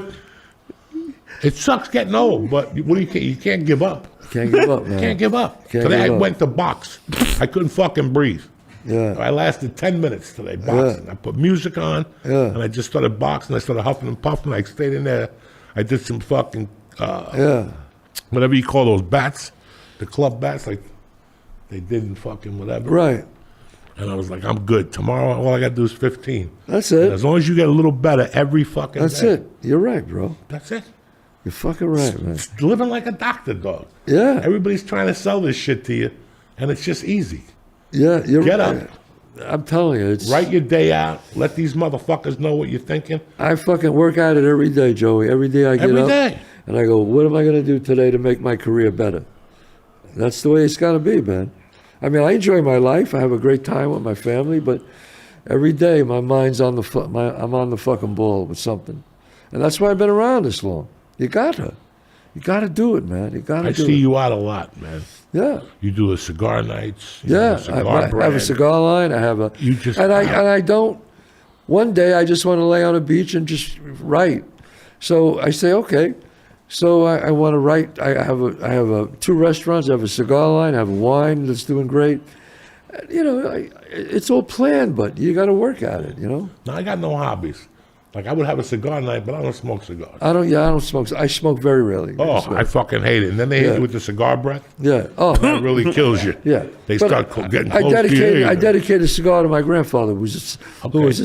so I get away with it like that, I don't which drink is true. wine, Yeah. so it's like I Yeah. can't put a bottle of wine out. Yeah. I mean, I could, but I'm lying to people. You're lying. Yeah. Well, I do Yeah, drink like wine. this yeah. wine is the best. Joe, you don't drink wine. You don't drink I've never seen you hanging out with Julius Caesar. Yeah. You know, Yeah. I don't know what. Like I tried the weed line, and I'm not doing that again. That's a waste of time. You're very rare they make money with that. See, there are some people who do. I did for a while, and then it all went sour. Yeah. And it's like, you know what? Everybody's got fake accounting. Yes. And I figured out unless you're doing it all, Yes. you're picking it, growing it, fucking Absolutely. packaging it. There's no dough. Everybody's always wants Everybody's always to take lying. this for the small 5%. What's up, Lee? Hit him. You all right? You're sitting there like Zombo. Look at you. Lee, you had a little. You No, I'm good. I'm good. I was you, I was wondering. got some edibles? Lou? You got that edible look on. I do. I do. Holy shit. Holy shit. I busted you, didn't I? Not busted, but yeah. Yeah, like you're fucking ripped. Oh, Look at him. He's ripped. He should be he gives ashamed of me. himself. What are those vile things? We're taking him to rehab this week. He's not doing well, Chazz. Yeah. Well, that's the first thing you got to do. Is rehab? Lay off the fucking mushrooms. No mushrooms tonight. He just did 100 milligrams. I did not do 100. I know he did milligrams. some. Yeah, Oh, yeah. he's I'm no looking at him good. going, He's no good. what the fuck am I going to ask this guy? What Go am I ahead. going What to were you ask? going to ask him? You forgot already 10 times. Oh, I forgot a million questions I wanted to ask you. All right, well, I got to tell you, Lee, you got to be on your game, baby.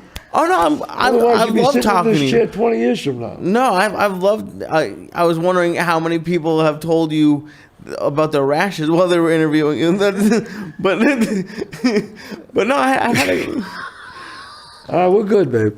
Oh, poor bastard. Look Poor at the shape bastard. he's. I can't give you nothing. So what do you got coming up? Talk to me. How many more dates on this? Oh, I'll be doing this is like the national tour again I'm doing. All they have to do is go to ChazzPalminteri.net.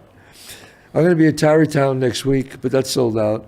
But I'm going to be at Tarrytown. If you go to ChazzPalminteri.net, my whole schedule is there. You can get tickets right there. Or you could see it. You could see it shot with 5 cameras, the one-man show. It's on Amazon Prime, Google, Fandango, and what else? Amazon Prime, Apple TV. And that's doing great. So I'm very excited. I'm going back on Godfather of Harlem with Forrest Whitaker, That comes April 18th. April 18th. See, I've been doing my homework. Yeah, and Fuck with me, dog. yeah, no, fuck That's with a you, dog. great And I'm coming. show. You like it too? You watch from The season 4th 1? episode's coming out, and then I'm on for the 5th episode, for the 5th season, and Gravesend I'm doing again. So there's a lot of stuff. I mean, I'm doing a movie in April, in Rhode Island. I forgot the name of it, with Chad Verdi, and actually my son has the lead in it, and he's very excited about that. I have a small part, which is good. And so a lot of great things are happening. Really good. You're a fucking My life, inspiration, bro. every day I wake up and I look to God and I go, thank you, Jesus. Thank you, thank you, thank you. Every day I say that, thank you. Because I look at my life and I look at where I came from and I look at some guys that I grew up with and hung with. And a lot of them are not here, and some of them, some did very well, some not. And I go, I don't know what I did right, but thank you. And I really do, Joe. I do. I say thank you. I'm so grateful. I'm so grateful, man. Really. Thank you for what you do, man. And thank you. You're a great inspiration. You So really you. are. You fucking hired me. Yeah. He hired me Yeah. a long time ago. I see talent right away, He didn't fucking know. All I had to do was get thrown in the pool. No, And it was no, great. I see fucking. But there's you know what? Certain people, you could just say, you know what? He's got that thing that people like. I Fucking get always him. enjoyed that role because I met two of the nicest, well, on top of you, I met your buddy from Sons of Anarchy, Yes. the old guy that played, Who Dayton? What's his name? Dayton Cali. Dayton Cali. He was Yes. fucking great. Great. But I met that dude that died. What dude He was on that show on CBS. And Oh. he died after he did the Travolta movie. New York guy. Really fucking good guy. Yeah. You hired him as a... Yeah, he was one of the major roles in that movie. Yeah. Men versus Women was the movie. Men versus women. That's correct. Okay, and I'm trying he to was think- on the set, and I was fucking in awe. Yeah. Because I had grown up watching him on... Come on, guys, the show with the really good blonde woman that was on CBS. Sybil Shepherd, one of those fucking blondes on CBS. He Yeah. played the plumber or something. Oh, Come on now. yes, Candice Bernard, and the show, and he was a great actor. Richard, What the fuck was his name? I can't think of his name, but He he was, fucking schooled me, dog. yeah, he was great. Schooled me. Great actor. Schooled me, and you'll know who he is. Did he die? You'll of- definitely did know. he die of an OD? I think he did. They don't know. I don't know. No, I shouldn't say that. I don't know if he did. I don't know if he did. But I He was- died in his sleep. He died. I was so Yes. And I had just lost a role to him. Yeah. In that movie, Yeah. the second part of Get Shorty. Yeah, he was And terrific. usually I would tell those, I would go home and kill a chicken. Yeah. And do some Santeria to fucking get Yeah, rid of no, him. he was terrific. And I went home going, you know what? If I lost a role to him, Yeah. I'm doing something right. He's a It good was actor. me and him. I'm doing something right. Because this guy was fucking... You know what? I've been very fortunate. You know the Richie. Richie. Richie. His first name was Richie. Funny guy. What about me? Oh, he was funny. He always go, what about me? What about me? Funny guy, man. And he's in the movie with Arnold Schwarzenegger. Yeah. When they do... What's the movie? The other Yeah. guy is in that movie. You know, The guy who plays the gangster. Joe in Bullets Over Broadway. Joe... The one that Joe Varelli. Joe Varelli was Joe Sean Varelli. Penn's neighbor. Sean Penn's and neighbor. Sean Penn talked him into fucking acting. Yeah. That dude, Joe Varelli. Joe Varelli. Joe Vitz is in that movie too. Terrific, Joe The one Varelli. the one with Vanessa Williams. Yeah. The Fed movie with Yeah. when Arnold kidnapped Vanessa Williams and she's got the paperwork Yes, to the I forgot mob the in name of it. Baltimore. There was a lot of people I hired as a writer and director. Billy Porter. I just saw Billy Porter, recently, and now he's, Billy's huge. And he just had talent. When you see people like that, they just exude talent. And I knew from, and who's the guy who played Basquiat? Great actor. Oh my God. A black actor. I forgot his name, but he did a small part for me in a movie I produced, and he did it. And I said, this fucking guy. And he did this little part, and he was so great. And now he's a huge megastar, and you could just see it. You would no blowing smoke. You were the same way. It's just a character. It's a character. It's like bigger than life. When I saw you on stage, when I went to see you on stage, the fucking it was like a fucking Mooney convention. You were screaming, Joey! You didn't even fucking come out yet. And you were opening for Joe, in Atlantic City. Atlantic City. Yes. And I said, holy shit, what the fuck is going on? Yes. And there was screaming like it was like a fucking cult, Joey. And then you come out and your first words are, what's up, motherfuckers? And the place goes nuts. They love all that shit. That's how Holy you gotta address shit. them. What's up, cocksuckers? I All day long they get called couldn't mister. believe it. I mean, and moms of people. It's just, you have the it thing. You know what I mean? You go out You know what I there. mean? How you doing, Lee? I'm doing great. Right? You want us to I'm back. Want us to call 911 or anything? Not yet. I was going to ask you about your podcast. How you got started with your podcast. I'm glad you brought that up. People want to see me on my podcast. Go to Chazz Palminteri Show. It's on YouTube. It's on Google, Apple, and it's a great show, man. I have saw a the lot one of- with Fat Joe. Yeah, Fat Joe was I'm on. a big fan of I've had a lot of good people. Kathy Narducci. Kathy Narducci, I you've love her been to on. death. Billy Joel's been on. I got a lot of good people, man. I've been on. You've been on. Our friend We had a Tara. good time. We had a good time. You've been on. You tore the place up. The wife It's great. had those My wife. fucking food, tremendous. My wife is Joey Diaz, the nicest person. I said, and he's always like, she's always talking about, oh, please tell Joey I said hi. And he's always going, I said, hey, Joey, you fucked my wife. I felt like De Niro in fucking Raging Bull. She's a sister from down here. Yeah, I know. She grew up down She the grew road. up right down there, yeah. I thought she was going to come with you. I'm heartbroken. Yeah. No, she couldn't. She right down the fucking corner here. Yeah. I think she said 48th Street or something. Yeah.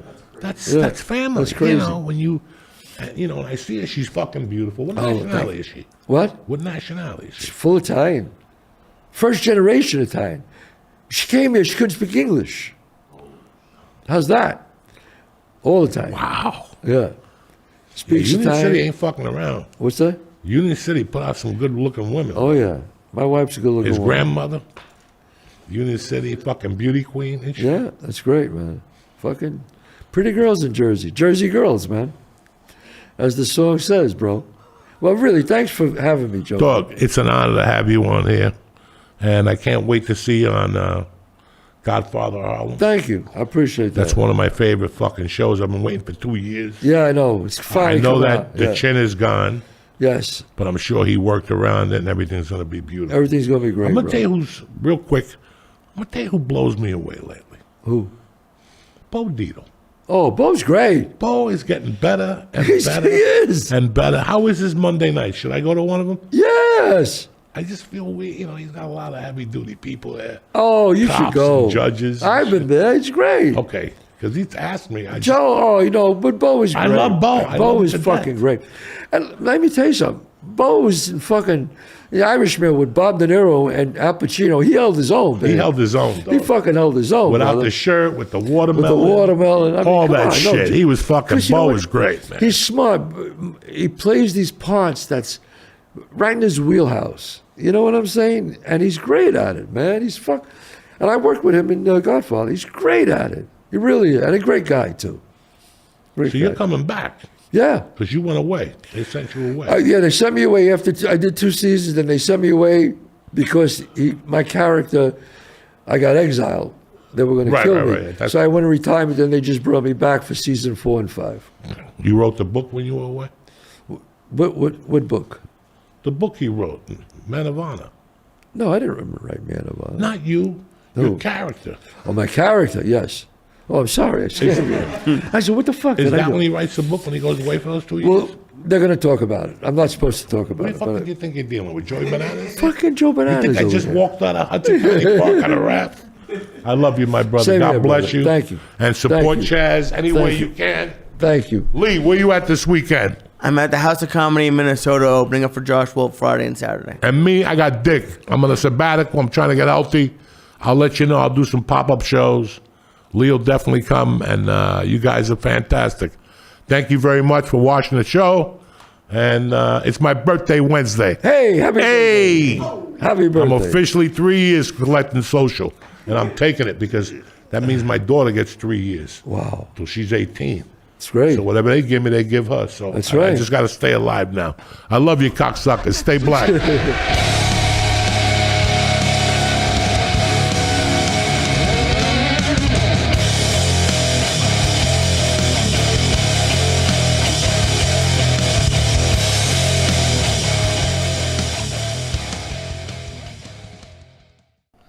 Hey, Uncle Joey here. Listen, it's time to get that dick in proper working order. It's February already, you know what I'm saying? Valentine's Day is past, but it's a long year. You got to sling dick on a daily with these animals out there. Blue Chew can make it happen. Their online service delivers ED meds straight to your door with the same active ingredients as Viagra and Cialis, but at a fraction of the cost and in chewable form. What does that mean? You could be anywhere drinking a glass of vino. You see one of your little girls over by the corner. She's playing hard to get. You pop a Blue Chew, you wiggle over, and you're ready to rock and roll. You know what I'm saying? Blue Chew has everything you need to spice up the bedroom. Even if your thing is working right, you got to have extra ammunition. Sometimes the communists just come out of the trees. You know what I'm saying? Blue Chew tablets are made in the U.S. of A., Jack, and the whole process is taken care of online. So you don't need to make an appointment. You don't need to sit with creepy people. You don't need to go to the pharmacy, nothing like that. Me, personally, I love Blue Chew. I'm 62. I don't need ED medication, but let me tell you something. Like I said, you got to get all your bullets in order, and you got to bring extras nowadays. You take a tablet any time of the day, and you get ready for a great time. I don't care if it's in the morning, at night, you're going to feel tip-top magoo. Now, make life easier by getting harder and discover your options at BlueChew.com. And we got a special deal for the listeners. Ready? Get your first month of Blue Chew for free. That's right, it's Tuesday. I'm showing up with a gift, you little bitches. Just visit BlueChew.com for more details and important safety information. And I want to thank Blue Chew for sponsoring the show and helping you motherfuckers sling dick like you're supposed to, like God intended. You know what I'm saying? What's happening, beautiful people? Uncle Joey here with the Cato Kalin of podcasting, Lee Syatt, for another fun-filled episode of The Church of What's Happening Now, new edition. It's Tuesday, September the 2nd. The rent is due, and nobody wants to hear no excuses. You know what I'm saying? It's over. You had your cheeseburgers. You jumped up and down all weekend. Now it's reality time. And the next 4 months are the real deal Holyfield. But before we get this started, we're going to talk to you about Blue Chew. Because if you're going to get the year started, it's time to sling dick with 3 hands also. So here we go. We'll be right back. What's happening, beautiful people? Uncle Joe here. Listen to me. It's fall. The leaves are changing. And so is your fucking nutsack. We're going to resurrect that erection with Blue Chew. That's right. It's the original brand offering chewable tablets for better sex. And they're going to raise that dick back from the dead. Like my wrinkled up Cuban egg roll type of dick. You'll get the erection that are harder, they last longer, and it gets the job done, Jack. You know what I'm saying? They're just laying there, just like that. The tablets taste like mint. I was just telling somebody. And you can take them at any time, day or night. I ate one for breakfast the other day. You know what I'm saying? That's how I'm rolling. Get yourself a subscription so you can be stocked up to stay up. Listen, and we got a special deal for our listeners. We love you, so we're trying to take care of you. Before Halloween comes, before Christmas, we want you to sling dick, so at least Christmas you got a girlfriend that just sits there and goes, let's do it, baby. It's too easy to get you. The first month of Blue Chew is free. That's right, I said free. Just use promo code Joey at checkout and pay $5. That's it. It's that easy. $5 for shipping. That's it. Join Blue Chew's mission to upgrade humanity one thrust at a time. We need more kids in China. Head to BlueChew.com for details and safety info. And thank you to Blue Chew for sponsoring the podcast. And Blue Chew is a great product that'll help you. If it can help me, an old geezer, it'll help you too. BlueChew.com. Ha ha ha ha ha ha. Kick this motherfucking Mule Lee.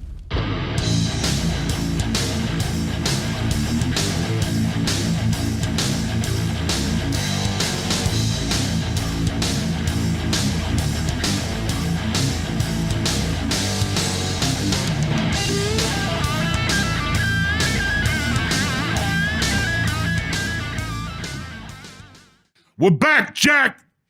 What's happening, beautiful people? Anyway, what's up, Lee? Dude, sometimes I know you're gonna fuck with me, and it's like an early Christmas gift I'm gonna give to you. Do you want it now or do you want it in a little bit? What? Like I know I did something this weekend that this might be the last podcast. I could just imagine. What did you do? What stupid stuff did you do? And it was actually not bad, but you're in my head. I went to the Renaissance Fair for the first time. I know you did.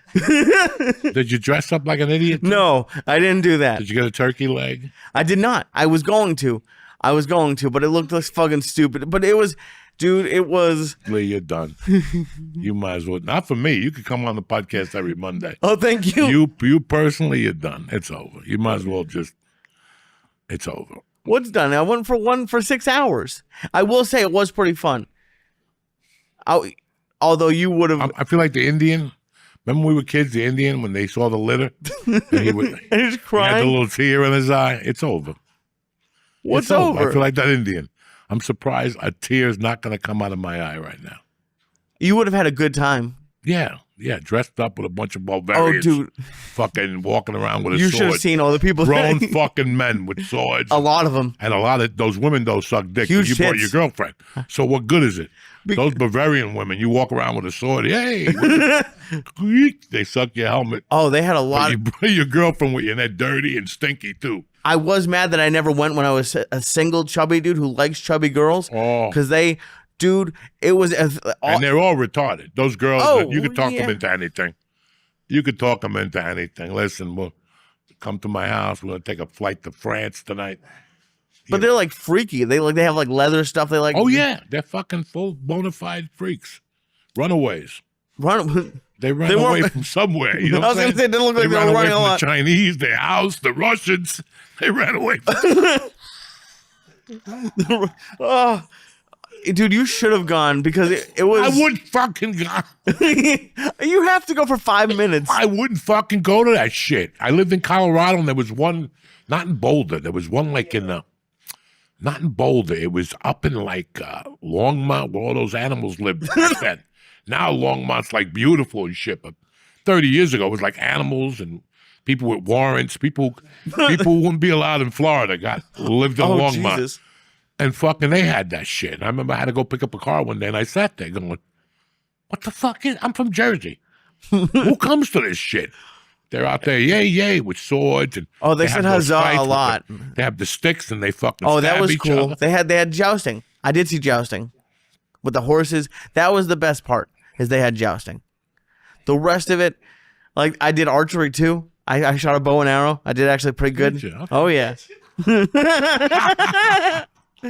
Oh. No, I didn't. I shot a target. But dude, there were some fucking like just people with like masks. Like there was basically like furries. It wasn't just They're crazy. yeah. And they're all there to suck But they're dick. having a great time, and I felt bad making fun of them because like they're not messing with anybody. No, they don't mess with nobody. They're nice people. I'm saying, it's 80 degrees and you're dressed up with a fucking joust suit. So something ain't right on a Sunday. And they take it real serious. Maybe your kids don't love you. I don't know. Who goes there? If you got a family, who goes there? There were a lot of families there. Which I know. Not people like. It's like a flying circus for dirty white people. Right. Okay? You ever go like a circus and there's always a chick with the missing hand and the guy with the one eye who can see through the wall. Usually it's like the bearded woman and the fat man. I would love to see your sounds like a much better circus. Yeah, the person bearded with the missing hand. Whatever. They always got some fucking Freak problem. show. Yeah. Yeah, they were. And like they were just going around like, oh, this is one that I thought you would have killed people.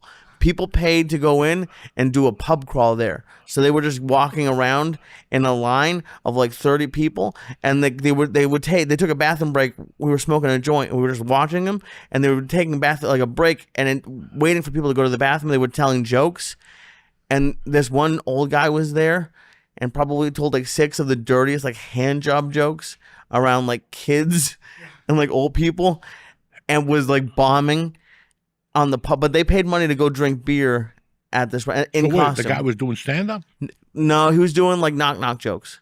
on a microphone. No, just out in a group of people, like 5 or 6 people, like, hey pub crawl, hey pub crawl, hey pub crawl, and then they go and then they take turns doing jokes. And this one guy, I could just because I see it at open mics all the time, but I can just tell that he wants to do stand up, but just You basically should have gone over and gave him a lesson. I did From think the about Bavarians. You could have gone on the Bavarian tour and done all the festivals, eat with a turkey leg in your hand and a VD cure in the other. You know what I'm saying? I got it. The women there, even if I was single, the women like they're the kind of women that like they're kind of tough. Like they'll probably be able to beat me up. Tough. Just define tough. Because they're they're like them out of the car. Huh? You could throw. I don't know. Huh? You could push them out I've never thought about throwing anybody out of a car they before. act up. You kick them out of the car. Is the car moving? No, you're talking to them on the block. Yeah, it's moving. Why kick somebody out of the car if the car's sitting there? Oh, but they were just Define like. I don't know. Remember? Do you remember? Did you ever meet Milkshake? Or yeah, I just told you about Milkshake in No, LA. I never met Milkshake. I just got the optical illusion. 6'3" There were a lot of those. Once you told me you broke the bed, Yeah, we loved it. broke the bed. That was That's fucking tremendous. That's a good. That is. That's an accomplishment. That when you break a bed, fucking, that's gotta be. I'm not a good fucker, so Me either. I was just big. I'm a good eater, but I'm not a good fucker. You know No, I didn't say I was good at it, but I did. This was like part of my heaviest, or on the way there. And this girl in LA was 300-ish. Her grandpa was a lineman in the NFL, and you could tell like it was his descendants. And I had to get. I bought on Amazon like metal reinforced legs for my bed, because I had wooden legs on my bed, and there was just one night I heard crunch. And it would, and then like it would, as you go up and down the bed, so my neighbors started to complain. So I had to buy reinforced legs, and I didn't, but I still got probably like 50 pounds heavier. And she broke the bed. I don't want to put it on her. I think I was probably involved too. You're a big man for saying that. Thank you. Yeah, and it wasn't just all So on you her. were in the middle of having sex and the bed just broke. Yeah. Did you at least break character and look at each other and go, or did you just keep fucking knocking it home? Probably still, and I didn't fix it then either. Like it took a couple of weeks. Like I'm cheap. I don't want to. Why fix it? You're gonna break it all over again. Because I tried to put the leg back. Like I would try to put the wooden one back, and I tried to like and screw that one in. Like I tried everything I could to save the $12 on the legs on Amazon, but it didn't work. And they started to knock on the ceiling. I was like, "Fuck, I gotta fix this never thing." did that. Like, the only time that I was fucking embarrassed was I used to date a girl, and she had a roommate, and I was about 91. I was 28, 29, and they were like 24. They had just graduated from Kansas. And it was all three of them had graduated from Kansas. Right. And they knew each other in Kansas. And my girl was cute, but the fucking other girl was really cute, and she was Asian. And she was a nasty bitch. And he would fuck her at night, and I'd have to cover my girlfriend's ears. I was so embarrassed. He was rocking that side of the house. Oh, damn. I couldn't rock it like that. that does like suck. 8 times, and I just look at her like... Yeah, I come quick. I'm not one of those Charlie. I'm not. Oh no, that's rough with the roommate. House was rocking. Like I'd have to do 3 ludes and an 8-ball to get my dick to work like that. I'm surprised you didn't just like leave the house and be like, "Want to go get like an ice cream or something?" I would cover her ears. I wouldn't let her listen to this because if I was abroad and I heard somebody fucking like that, I'd just get up later. Yeah, that's... you know how black girls put their hand in your face. Like, I don't know if they still do that. What's her name? Carly B, whatever. Cardi B? Yeah, if I was Carly B, you're like, with this big ass? Yeah. I'm going to lay here with a 3-pump Joey? Shit. I'm going next door and getting some real dick. Move over, China Wu. I'm getting on top of that fucking pogo stick. China Wu? Yeah. She was Korean, though, but she smelled Chinese. You know what I'm saying? Oh, my God. She's a good egg. They were good eggs, man. That was a wild time in my life. Wild.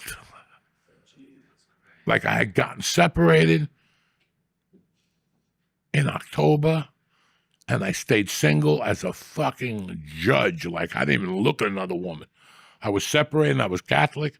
I was still doing coke. No, I was kind of clean at that time. I had just come back from New York, where George and I did a 10-day stint in a white detective car. That was always a great one, trying to go to Harlem and get a bag of weed. I didn't even know. When I rented it at Hertz, they gave me this car, and I'm like, this looks like a cop car. That's Until hysterical. I went to the fucking city, and I'm driving around the city. Hey, what do you got? Nothing for you. What the fuck?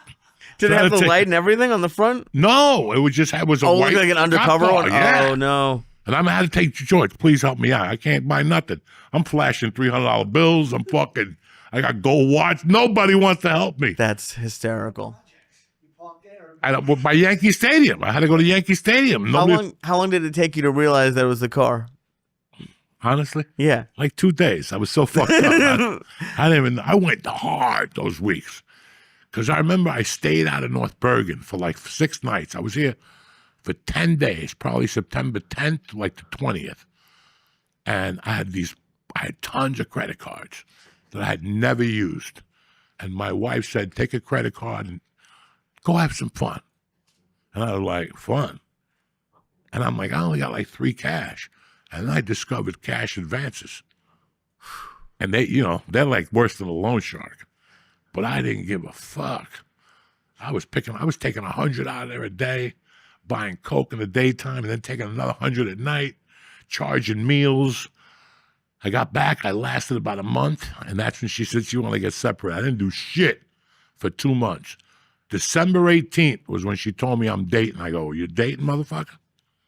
That's all I need. That same night, I went and won a contest and got a package and started working this fucking waitress. I worked her for like 3 days before Christmas. She's like, I got a boyfriend. After breakfast, after I took her to breakfast, she said, I got a boyfriend. I'm like, what the fuck? Hotter than fuck. I went back to the club that night, and I met another girl. And we started talking, and she goes, I'm going home for Kansas. When I get back, I'll call you. And I'm like, this chick ain't going to call me. She fucking called like the 3rd of January. Nice. And it was that girl. And she went back. Her father owned the fucking hotel.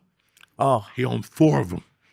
And I did comedy at the one. I'm like, I would go, and she was living at the hotel, like Zsa Zsa Gabor at the time. And her girlfriend was living at the hotel. And at first, I hadn't dated nobody in 6 years. I didn't even know how to act. But you didn't even want to like date. You wanted to hook So we up. would do comedy on Tuesdays, and her and I would, and 20 waiters. This is why I love comedy. This is the thing about comedy you love. It wasn't a comedy club, but at that time it was run by like one. Right. Just Tuesday nights, and we would all go there. We'd do comedy. We closed that bar, which closed at 12, and then we'd go out in Boulder, and we'd go to a karaoke place over by the other side of Boulder. I'll never forget going in there and listening to Michael Jackson with them, and some of them were just regular drinking. Half of us were doing coke. Like Right. the other half was doing coke already. What half for you? And I started dating this girl like January, like just taking her out to dinners. And everything was going well at the time. All the credit cards were in full effect. So I'm out every fucking night with this chick.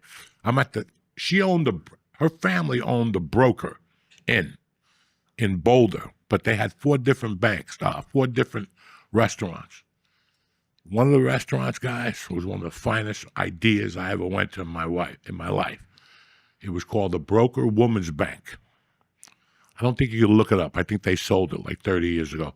First of all, this restaurant, as soon as you walked in, my boys in Vegas give you French fries.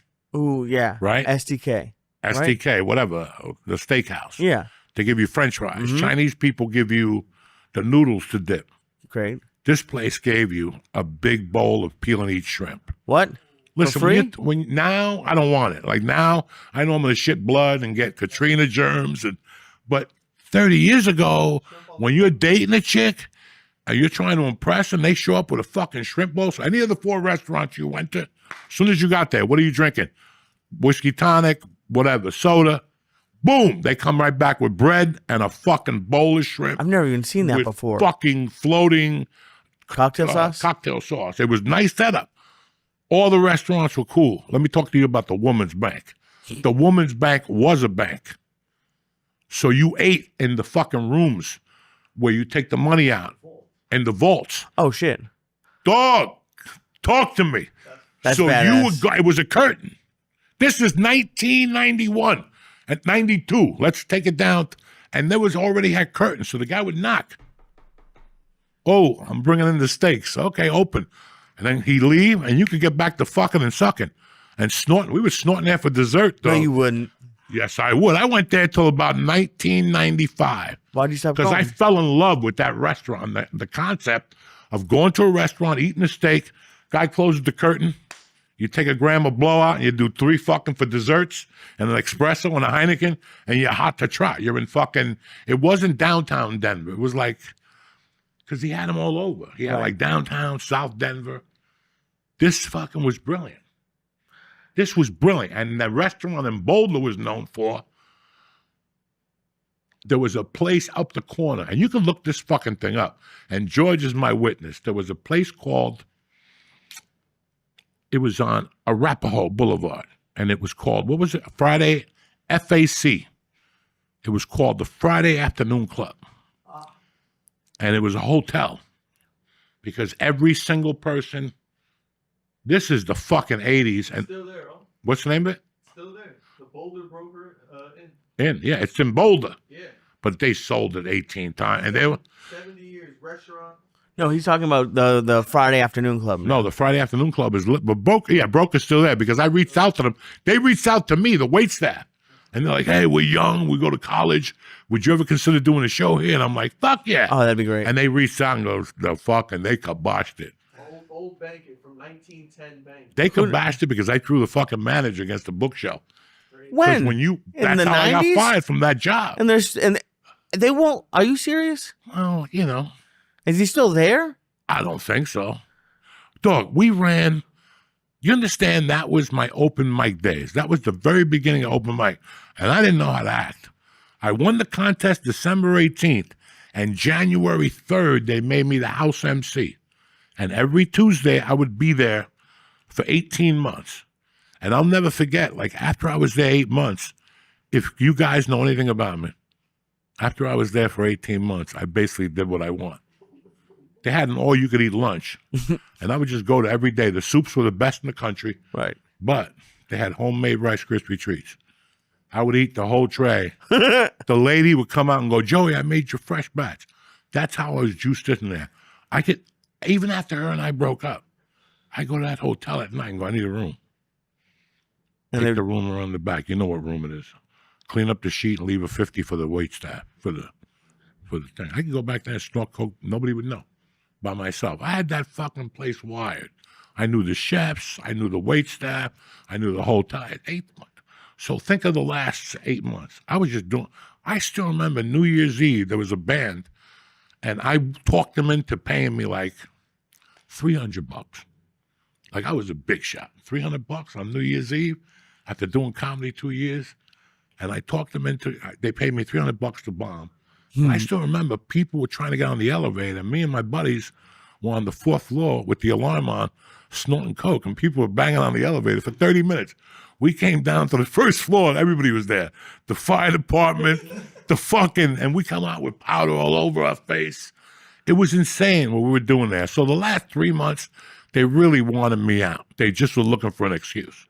And the elevator wasn't it? The elevator was still there, but I wasn't doing No, but that seems like an excuse to kick Look, you out.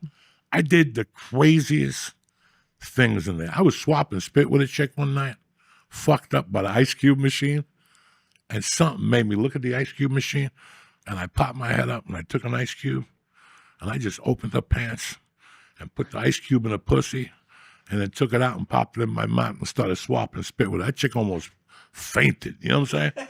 And I was only 20. I was only 30. I was doing crazy shit like that.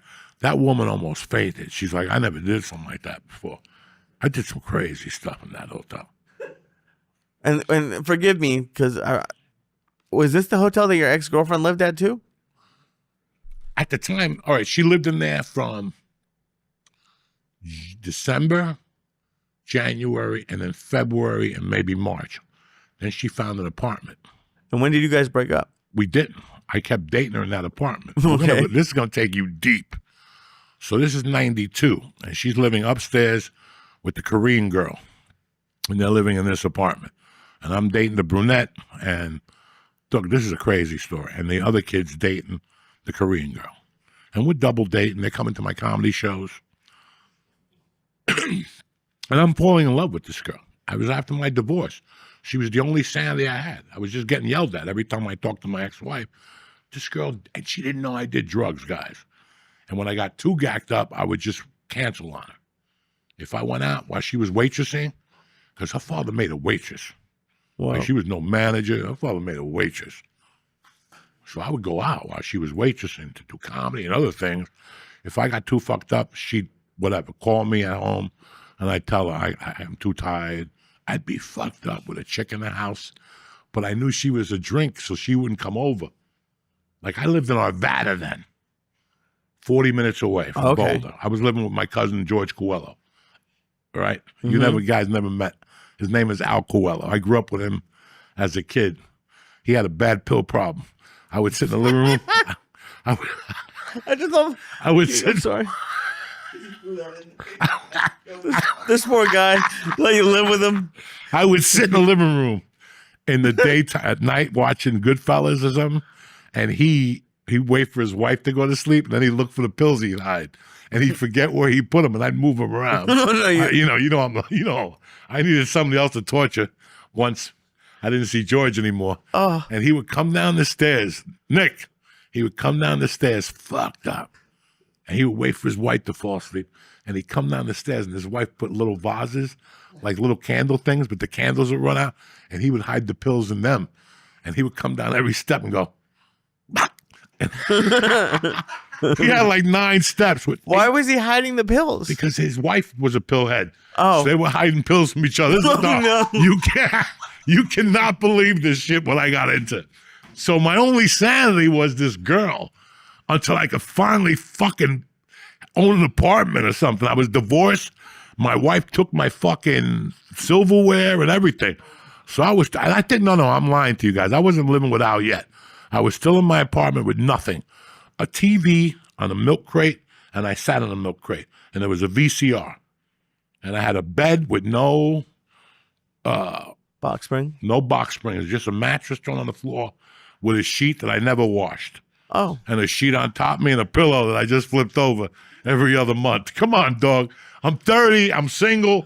You want me to tell you I'm, Michael Jordan, that my house was immaculate? I never cooked in that house. I never did nothing. thank God. So I never brought anybody over there. I would just go to this girl's house. So I got into comedy. I was doing well at the club, meeting people. And fucking at a wedding in August, this girl says to me, I'm moving back to fucking New York. Like after a year and a half. Just out of nowhere. Out of nowhere. She goes, I took a job with a PR company in New York City. And I'm like, what? But in the back of my head, I'm happy. But in the meantime, me and the Korean girl had become tired of the motherfucker friends. The girl she was into comedy, so she'd go to my comedy shows with me. We went to see Seinfeld, went to see somebody else, and then she needed a job. And I'm like, come work with me selling cars. That bitch was, me and her were banging out in that place, 14 cars a month. She would sell 14 cars a month. So we kind of got tight.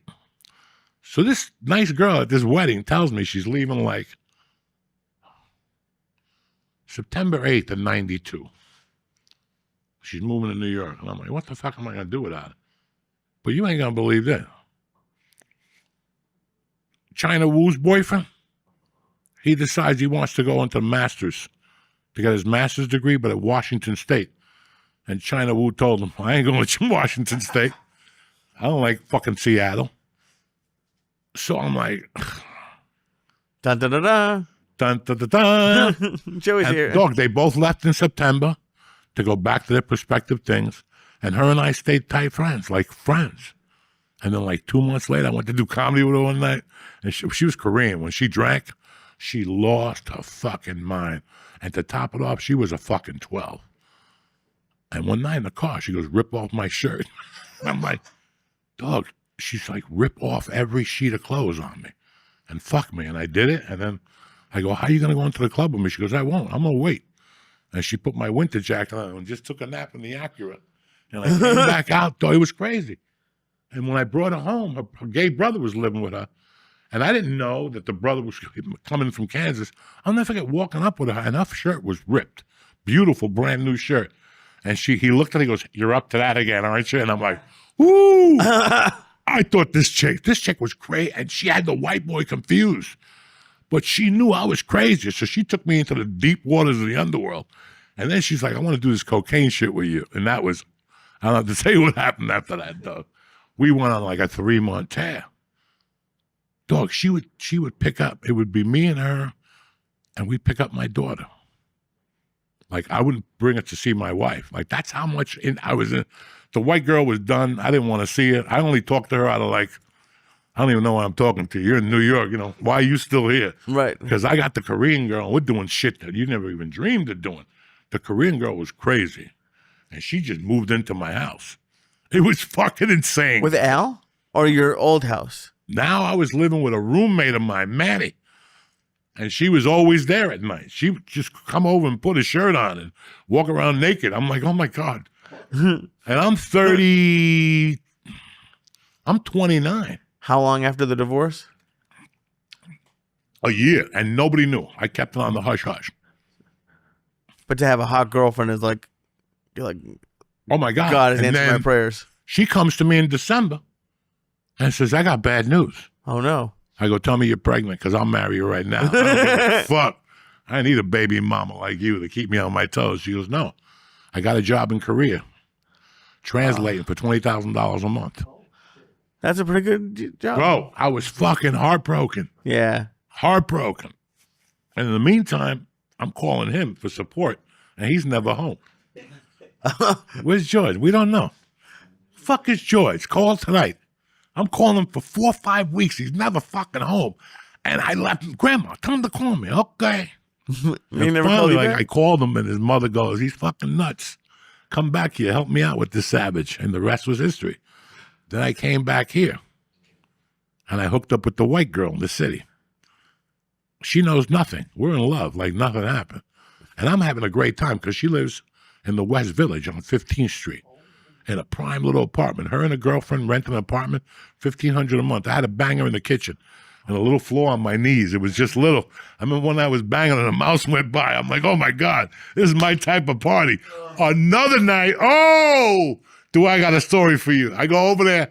They used to do comedy on 15th Street and Broadway. She lived right next door to Susan Sarandon. Susan Sarandon and the actor lived right next door. And it was Manhattan Honda was on the corner. And down the corner was 15th Street, and it was Goodfellas Pizza. And there was a bar across the street that did comedy.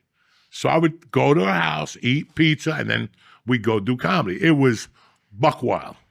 One night, I decided to take my friends from North Bergen over there.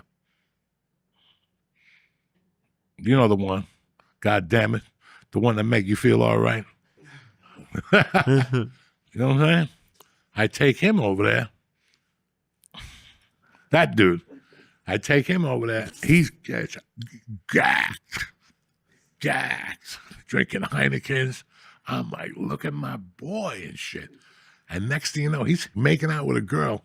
She had a thing. You know when girls put the thing on their head and they have long hair? He came out of the backstage wearing it and gave 0 fucks. Politician in our hometown. That's how fucked up. And he's like, this place is fun. And I'll never forget that there was a hot black chick. This is 1990. This is 1993. And there's a black dude. And he's working this chick. And the girl kept saying, I'm telling you, I'm a comedian. I want to be single. And he'd be like, what's your man got to do with me? And he kept saying it to her. Like, listen, I mean, he was. And what would she say? Like, she's like, God damn it, I can't get away from these guys because we love you, sister.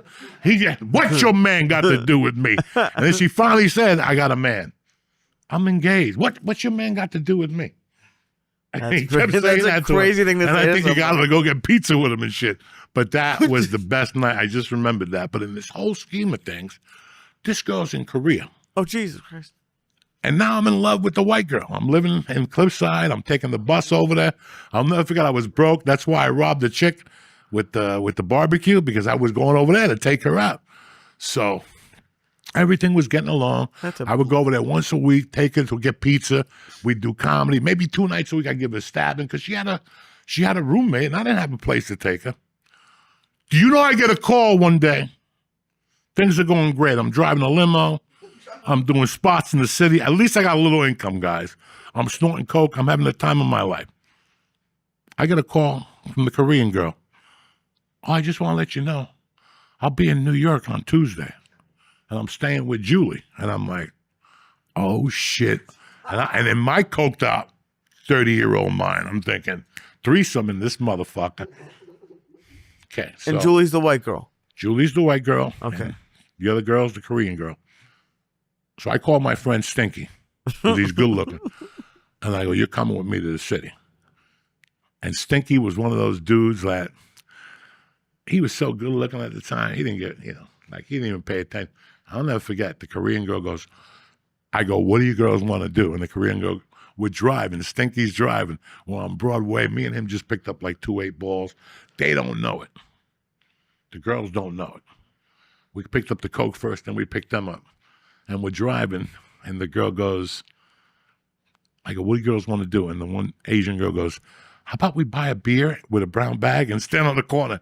And Glenn Conti looks at him and he goes, how about I pull over and throw you out? And he goes, I ain't standing on no corner. He was like, no, I don't want them in the car. And now she wants to stand in the corner with a fucking, brown bag, like to be cool. That's not going to happen. If you want, I'll pull over. You can stand in the corner all night if you want. So we went to a couple clubs. It didn't click. You could feel there was something in the air. Did both girls think they were on a date with you at this time? Mm-hmm.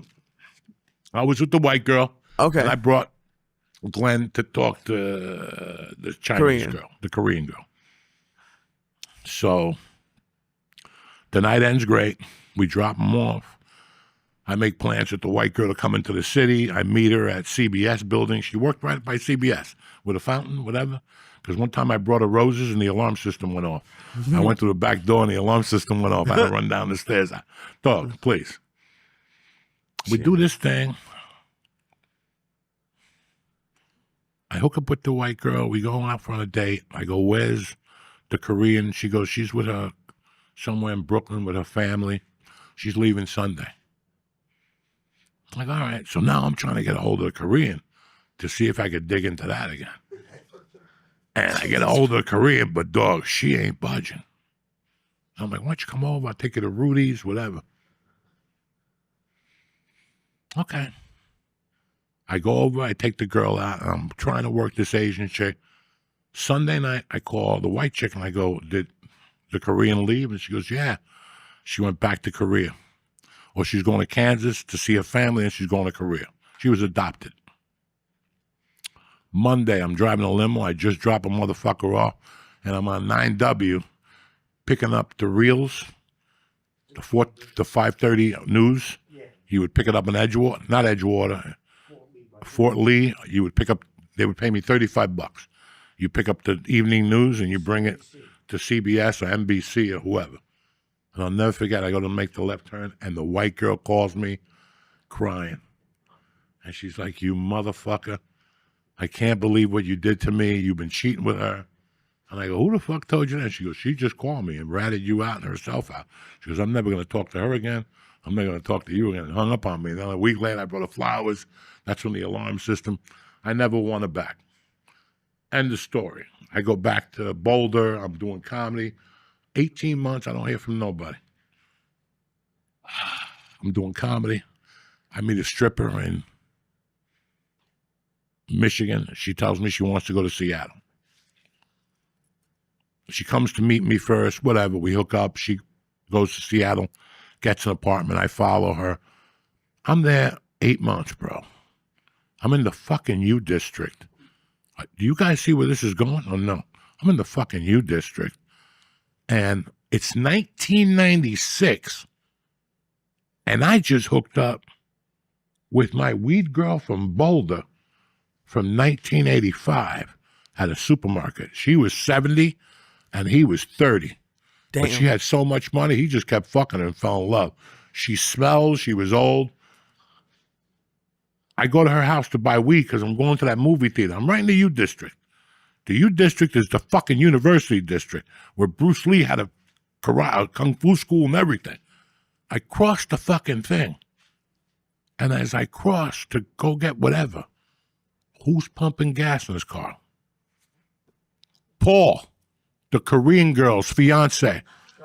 The dude who went to Washington State to get his The original? master's. Oh, shit. Oh, because you're in Seattle now. 4 years later, I forgot all about Washington.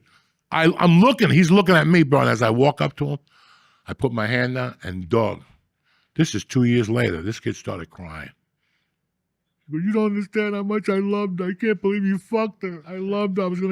He goes, I was going to go home and propose to her. And dog, for like a week, I felt like dog shit. Well, wait, I thought they were broken up. They weren't broken up No, either? they just, they left it open, and if they saw each other, they were in love. But she waited like guys, like a week. That motherfucker wasn't even, he didn't even get an apartment, and I was already having relations with her. That is pretty quick. But that's crazy. How crazy is that? And I hugged him. I gave him my number. I go, listen, man, we were all in a bad position. And he's like, she was a fucking whore. And she just started crying and crying. I'm like, no, she wasn't a whore. You left, Julie left, you put us in a fucking bad position. I tried that hand. He kept crying. People tend to do that. No, I felt really fucking bad. I know. That's not what I intended to do. I didn't think they were going to get back together. She was crazy. She was hot, smart, filthy smart, and fucking crazy. Like, I would pick my daughter up and then have to pick her up. And, dog, if my daughter fell asleep, she'd say, what are we doing? And I go, we're in a fucking car. Like, are you fucking crazy with my kid in the back? Like, that's how out there she was. Yeah. I mean, yeah, Oh, you messed up, but it's also if she was gonna do that with somebody, it's not like it was like only you. Listen, we all You have that probably little saved Asian him. persuasion. I never thought anything of myself to even get myself in that position.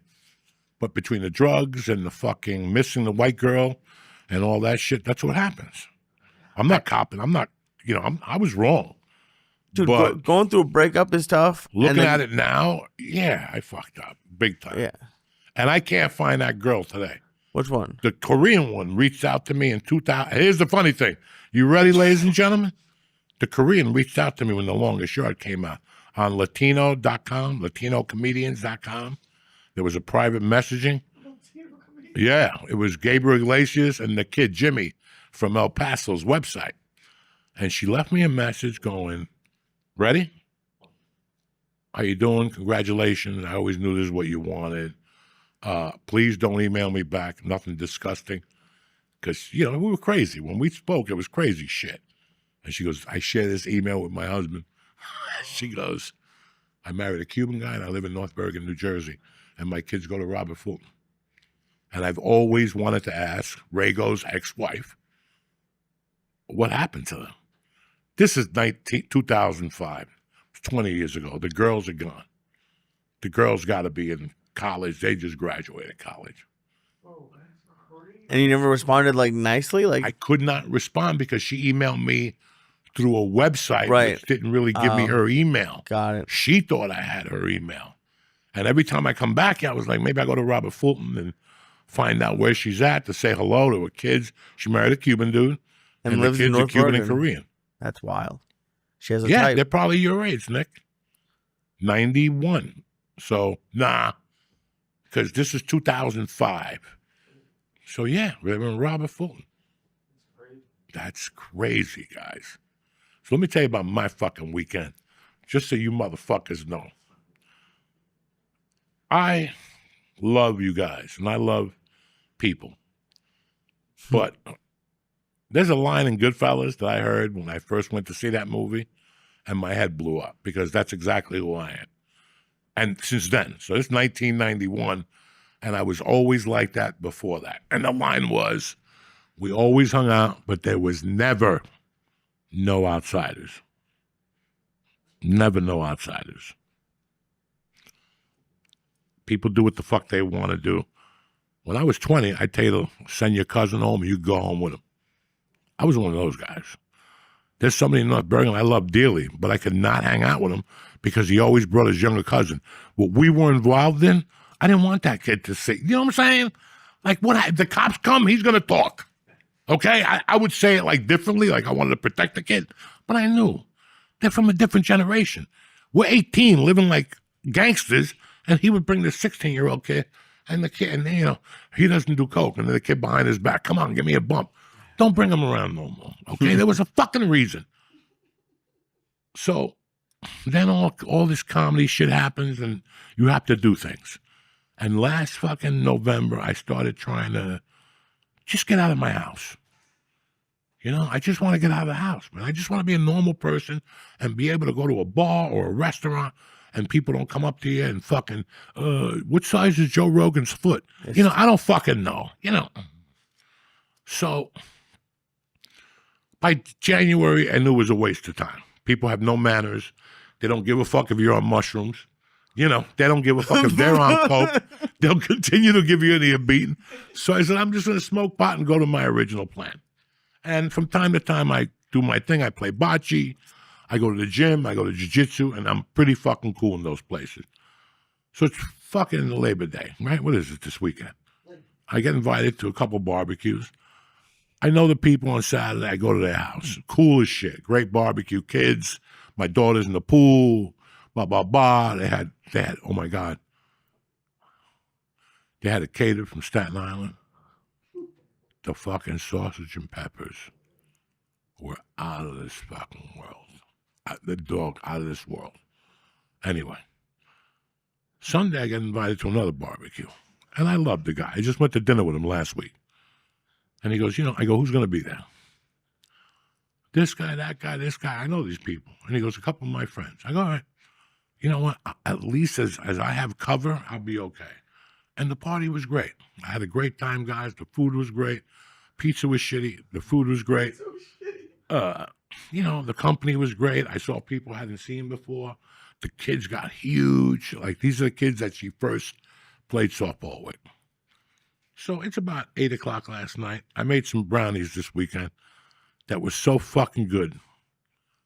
That was so fucking good. It was 5-year-old. It was 4-year-old weed mixed in different levels. In fact, when I went into them, you could see the different colors.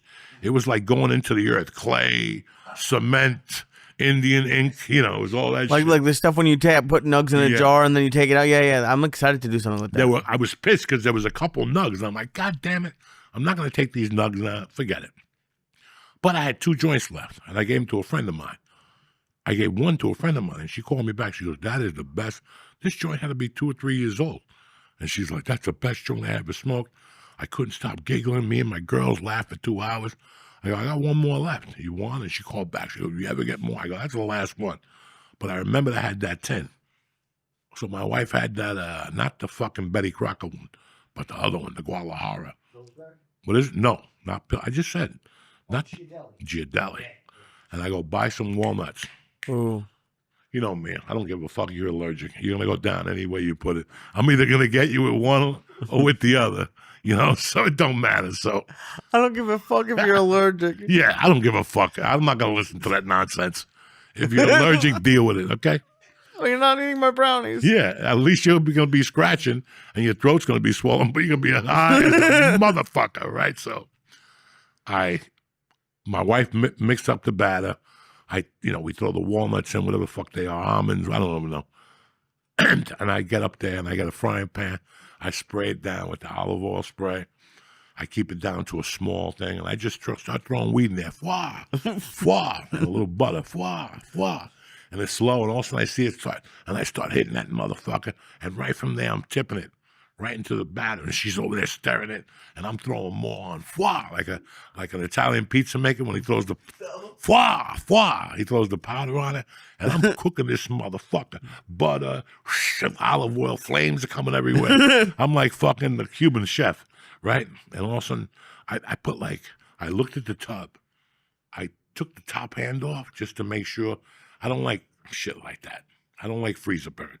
So I took the top, threw in the garbage, and the rest was and it was down to maybe a ½ inch, and I said, that's it. And man, I started licking that thing.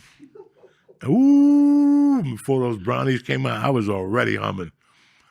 So finally the brownies came out on Saturday, right? Was it Saturday? So Saturday night I ate them. Oh my God. You don't think my tolerance is off the batter, like so off the chain. Like I felt something, but I kept smoking weed and I went to bed Saturday night because the honeymooners weren't on because it was college football and it wasn't even Hawaii.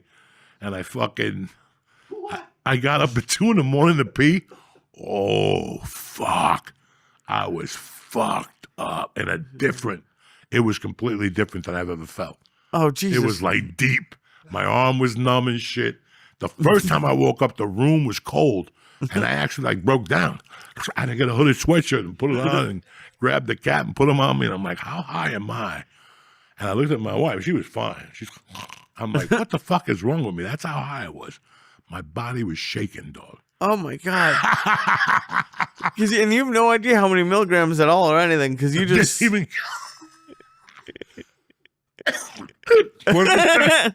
Wasn't even worried about it. Wasn't even flogging my mind. I didn't give a fuck. I wanted an edible to take me down for a few days. What? So Sunday, What are you? I told the barbecue people that I had made these edibles, and there's 2 Oh. lunatics there. There's a woman and a guy. The guy's like, bring me a little piece. Well, I gave him a nice piece. And the chick, as soon as I walked in, it was the corner. She picked it up, George, and just started taking bites out of it. And I'm like, oh, this bitch is going to die. I got to take this away from her. And I gave a piece of mushroom. So she was 3/4 in, and then he ate a little piece, and I took another big bite. And that was the end of that. I gave him the rest to put in the cabinet. I have not heard from him yet today. He has not even contacted me at all. We were supposed to cook steaks today. He did not even fucking He's But in no shape I for spoke to the cooking. lady, and she said that she got home, and thank God she was in bed because she didn't feel her legs, Oh. that she had water by her, and, just hilarious.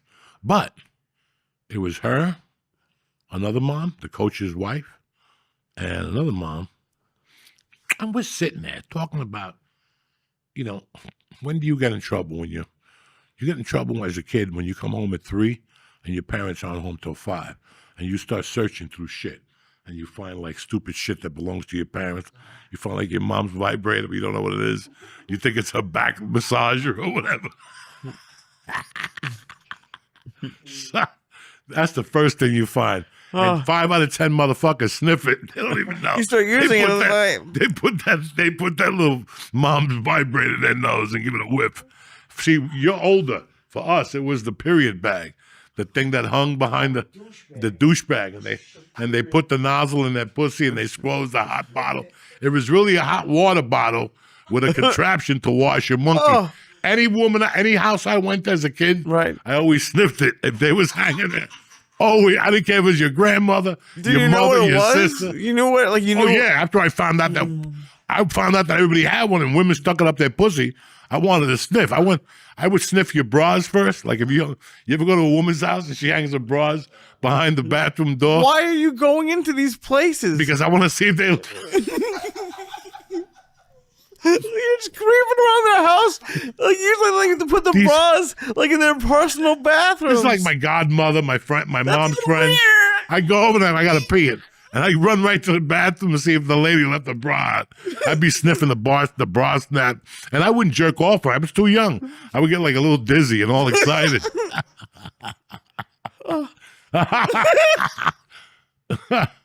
But I had a particular godmother, aunt. She was an aunt. And she was hot since the time I met her. My mom even knew. My mom goes, "You like her?" Oh, fuck yeah. Her hair was... She didn't put her head down. She's a Cuban professor. Out of all my mother's friends, she was married to a gangster, but she knew nothing of that world. She was the best mom you ever saw. I miss her to death, and she died, and her and I weren't on good terms. So I never felt good about that. But, bro, when I was a kid, like you saw her as a mom, but one night she did something at my house, and I saw her putting her hair up. Dog, I went into like, my whole body was hard. And I remember telling my mom, she's like, "You like women with long hair?" I'm like, "Did you see her fucking hair?" Like when she was bundling it up, I was like fucking. So I always liked her. So anytime I went to her house, I always sniffed her bra for a couple of years. And then like a year later, I found out what that tube was for. And I would sniff that motherfucker like I was one of those hounds looking for Rambo. And you weren't even jerking off. You were just sniffing it. I was just sniffing it like when you sniff like a. You ever got a chocolate eclair from the Good Humor Bar? Sure. And you want to sniff it to make sure you pay 35 cents. You don't want another. You don't want a fucking artificial. You don't want a fugazi, right? You want the real deal, so you sniff it. Right, of course. Who doesn't? You sniff a lot of shit, dude. I You don't have know. to. What are you talking about? Are you sniffing ice cream hold on. bars? Is that what you're saying? And they're coming for you. No, they're coming for you. Why me? You're talking about sniffing tube.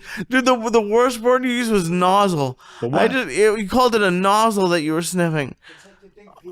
Oh. It's skinny up on top. Listen how it is. It's skinny up on top. And then it goes out so they can put it in their monkey. Right. It shrinks, but the end has like 19 tubes, so water comes out into all the part of the monkey. I would sniff each individual tube one by one. I would get the toothpick and clean it out. You ever do that? You clean it out with a toothpick and sniff the other side. You get like a condensed pubic hair. Where would you That get toothpicks I don't from? know. You brought toothpicks from No, I home? get it from fucking Chicken Delight. When they come over, they fucking give you toothpicks. I don't fucking know, Lee. Holy shit. How But is anyway. it? Did you ever get caught? No, nobody ever knew. I forgot for years until I was like 16 and I did it again. And I'm like, oh. No, dog. I can't even say this. I dated a girl that her monkey was so good when she'd take a shower, I get her underwear, sniff, and bang one out when she was in the shower and come in the panties. That's how sick I am. I'm a sick dog, you know what I'm saying? Anyway, back to the Anyway. Christian minute. Anyway. So Holy shit.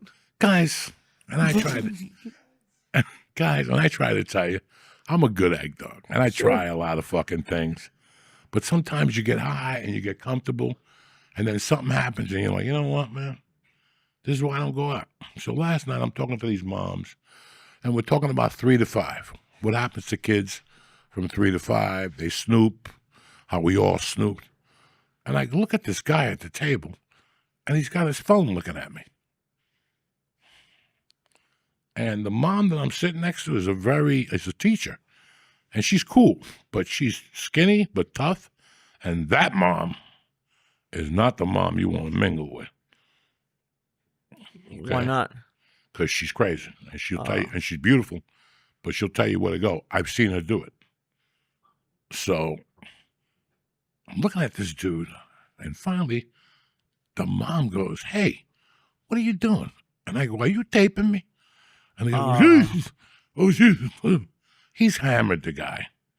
But I know the guy. Like, I don't know him great, but I know I've seen him around. Oh, really?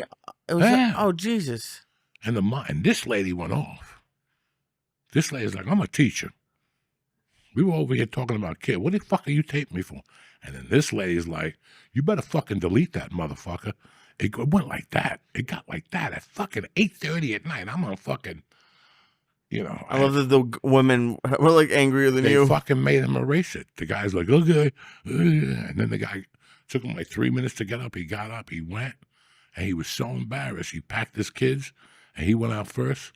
His wife had to go looking for him. Then he sent his wife in. I wasn't angry, guys. I wasn't angry. And I don't feel, I'm not going to say, I felt violated. I didn't. But now you weird. know. Now you know. Why? I don't know. Dude, I don't know, because that's what are you going to do? Post it on YouTube? yeah. Well, honestly, I think they're not even, they just want to prove to their friends that they saw you, maybe. It doesn't matter, Lee. No, I'm not saying it's a great answer. Lee, they show it to you. Let's say I go to work tomorrow, okay? And I work with a cool fucking dude, and I work with a cool dude, and you're a cool dude. You're Jewish. Thank you. But I'm over there talking about, no, but I'm not saying a funny thing. He's just Jewish. I am. But you're a different type of Jew. Not you with me and our relationship. Right. The dude at work who's a fucking boss. Right. And all of a sudden he plays, and you're like, "Oh, I like him." But also I go, fucking the Jews in Jersey, they're the ones that killed Jesus. What if you're one of those Jews that gets offended? Which, I don't know if you know the Jews from Jersey, the ones like by Short Hills. Oh, God. I'm not calling nobody out here, but they're a little different. There's Bergen County has some Jewish areas. They're a little different. And they're cool, but they'll get offended, is what I'm trying to say. I don't need that in my life. You follow what I'm saying to you? Right. I don't need this guy going to his temple on Saturday and said, "My friend taped Joey Diaz at a barbecue saying anti-Semitic fucking jokes." Do you understand me? Because in our world, we fuck around like that. I met a Panamanian today. We talked about Chinese food in Panama. He says it's the best. Szechuan. Oh, He shit. said the sounds good. Szechuan is hands down. It's as authentic as can be. Anyway, I'm sorry. What were you saying? You were saying something. No, I was talking about the fucking dude with the tape recorder. That's what I was saying. That's wild. And that, you don't, you feel pretty comfortable, like, around, like, you've never had an issue with If around you your invite house. me to your house, I'm comfortable. Right. Don't come to me late and go, "That dude was a reporter from the New York Times." Mm-hmm. Like, by the way, that girl is the reporter from the New York Times, and you were talking about Epstein and the list and trying to be funny. Well, why did you even have her here? Right. Like, so when you invite me to your home, it's because we cool. It's because if I want to take a joint out and spark it, if there's children there, I would never do something like that. And if there's children next door, I wouldn't do it. But you know what I'm saying. Dude, I had someone do it once, and he's a comic that I know, but he was just audio recording, like, a group of comics talking. I was like, "Can you not?" And he was like, "Oh, I just sometimes," and I don't know what it's about, to be honest. And today, listen, 10 years ago, we sell the tapes. 10 years ago, this is Lunch with Uncle Joey. You get $10 on fucking iTunes. We go to Rudy's, we talk shit, we go to Chinese. "Hey, Chino, where's the spare ribs?" But guess what? You do that today, You don't know who's going to get offended. Right. So that $10 you're making minus the 82% that goes to iTunes, right? What's it go to? What goes to iTunes? You got to check from iTunes. It's fucking, rabbit eyes, right? It's fucking whatever rabbit is. So is it worth it? That's what I'm trying to say to you. Like, Right. we could do it ourselves. If we want to tape our conversations, there's no more brilliant conversations than us at dinner time. When we go to the Greek restaurant and you get the fucking cheese with the Greek hair on top of it, whatever the fuck you got. I like feta cheese. But, No, but has anyone ever tried to do it with Mercy? what do you mean? Like, have they started, like you might have been angrier if it was like you and Mercy together, or it was just Mercy. Like, has anyone like tried to take pictures with Mercy in public? No. I've seen like people trying to take pictures of me and Mercy at a restaurant or something. What do you want me to do? I don't want you to do anything, but As long as they don't come over, what are you gonna do? Post it on Reddit that I'm having lunch with my daughter? you're actually cool. I would get upset. No one, like, I'm not. If he approaches me Right. and starts talking stupidity, yeah, I'm gonna get upset like any other parent would. You're with your child. This doesn't mean, I would never go up to fucking Doug Jeter when he's with his kids. I don't even know if he's got kids. But, I wouldn't go up to Derek Jeter if he's eating with his two daughters. No. And say what? Derek, 1994, I was there. Leave the guy alone. And his daughters are popping up, and he's looking at you like, yeah, you fucking idiot. Because that's what they're looking at you, thinking. They have. You with your fucking family. They probably can't go out to eat. Like, you probably, those people of that, like, celebrity. Derek Jeter goes out to eat. But where does he there's go? 3 motherfuckers in the room. Oh, they just take the whole There's a guy restaurant. sitting on the table next to him with a woman. There's a guy over there, and there's a guy over there, and the restaurant's on high alert. Because if I'm eating at your restaurant, that means you got to kind of protect me. Right. It's the same thing. I need to know my clientele. I need to know that George doesn't work for TMZ. Right. I know that Lee Syatt's coming in that night. So I'm going to double cover the table. First, I'm not going to let a lot of people know about specials. I'm going to keep that Tuesday low. But then you have situations where, hey, we went to a Knick game. We're hungry. I can't clear the house then. No. Right. I don't know who's in there now at 10:30 at night. It could be, and I come in with 8 guys. And it definitely happens. Because all you need is, you don't need to be doing coke. But one of your friends doing coke, and that's it. I'm not ruined. I'm not ruined because people know I'm not doing coke. But think about that. Like, your friends are what do people say? The people you hang with or your whatever. You are who you hang out with. So these are things you have to clear also. Right. Dude, people are getting weird. I actually you know me, in the 15 years we've been together, I don't really get into like physical or like yelling altercations with anybody. I got into it with someone at a dispensary this weekend, and I pulled into a dispensary, and these 2 guys, not cops, but were like parked how cops park if they want to just chat. And I just got in and I just tapped on my horn because I couldn't get around them. They went and I parked, and the dude started yelling at me and saying like, "Hey, you should have more patience." And I just said, "Hey, dude, I didn't go on my horn and yell at them, but I have shit. Like, they don't know where, like, I'm getting medicine for my mom. Like there's right the moment before. Exactly. I was thinking about. That's why I wanted to bring it up. And like he was actually a worker at the dispensary, and he got so in my face that this other customer like, "Hey, are you okay?" And I was okay. Like, I'm never gonna like punch anybody, but like I've got kind of like, I felt like I've never had someone come at me for something like that, and it's especially when you work at the place. And I was like, so he worked there? Yeah, he worked there. So I even talked to the manager. I was like, "Hey, man, I'm sorry. I don't want him to get him fired, but like, he shouldn't be yelling at me for when he's blocking the driveway. Like, there was no way to, and then it's not like there was tons of room to get around him. I couldn't get around anybody.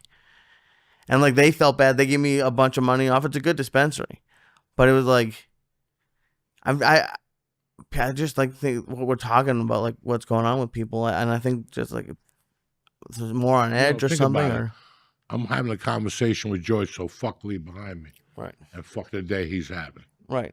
As soon as I pull up, I got about 10 seconds grace period, okay? As soon as I pull up to you and you're talking to me going, yeah, I just meet you at the studio. Yeah, if you stop, you get batteries.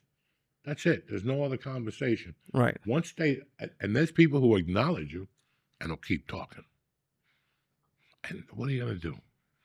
Those are the same people that when you bang them with the car, they're going to dial 911. Right. Oh, of course. Now you got 2 against 1. I We only here for a second. And he came yelling, and now you look like a fucking idiot. Now you got to get an attorney, a private investigator to get the cameras from all the businesses before they do. right. And even like just park. There was tons of parking spaces. They were just blocking the entire entrance. This to is welcome to the fucking city. Welcome to Bergen Line Avenue. I don't know what Jersey City and what Hoboken is like and what the rest of the other counties are like, but this is it. People would just pull over. How about the people who just pull over? Dog, I've had people cut me off and stop for a yellow cold. Like not even like give it a try. Like just pull over and stop. And you're like, dog, you're lucky I'm not that guy because you would have gone through the windshield. Oh, absolutely. I would have killed you. I would have killed you. And I have, you cannot, but dog, you got to drive with higher relevance now. Like you got to know what's around you. The days of 800 milligrams and going for a drive. No. Because you don't know where they're going to come out of. Dude, I did do something a little childish, and I wanted to do more. But as I was leaving the dispensary, behind the entrance, they had like 6 parking cones, like big ones, like as tall as me. So I looked around and it wasn't there, and I took one, I put it behind his car. It would have taken him 3 seconds to to put it back, but I wanted to take them all, like surround his car with him, but I was like, I'll get caught doing that. But one cone, I just wanted to for 1 second piss him off that it was me. But it was I've never, you know me, dude. I don't get in fights with anybody. No, it's a different world out there. And once you leave the house, you got to be prepared for anything. People pull over, they cut you off, they just stop. They will stop there. We go to eat dinner every once in a while, and we double park. And it's okay, But think of those people that get in the car and you're not around.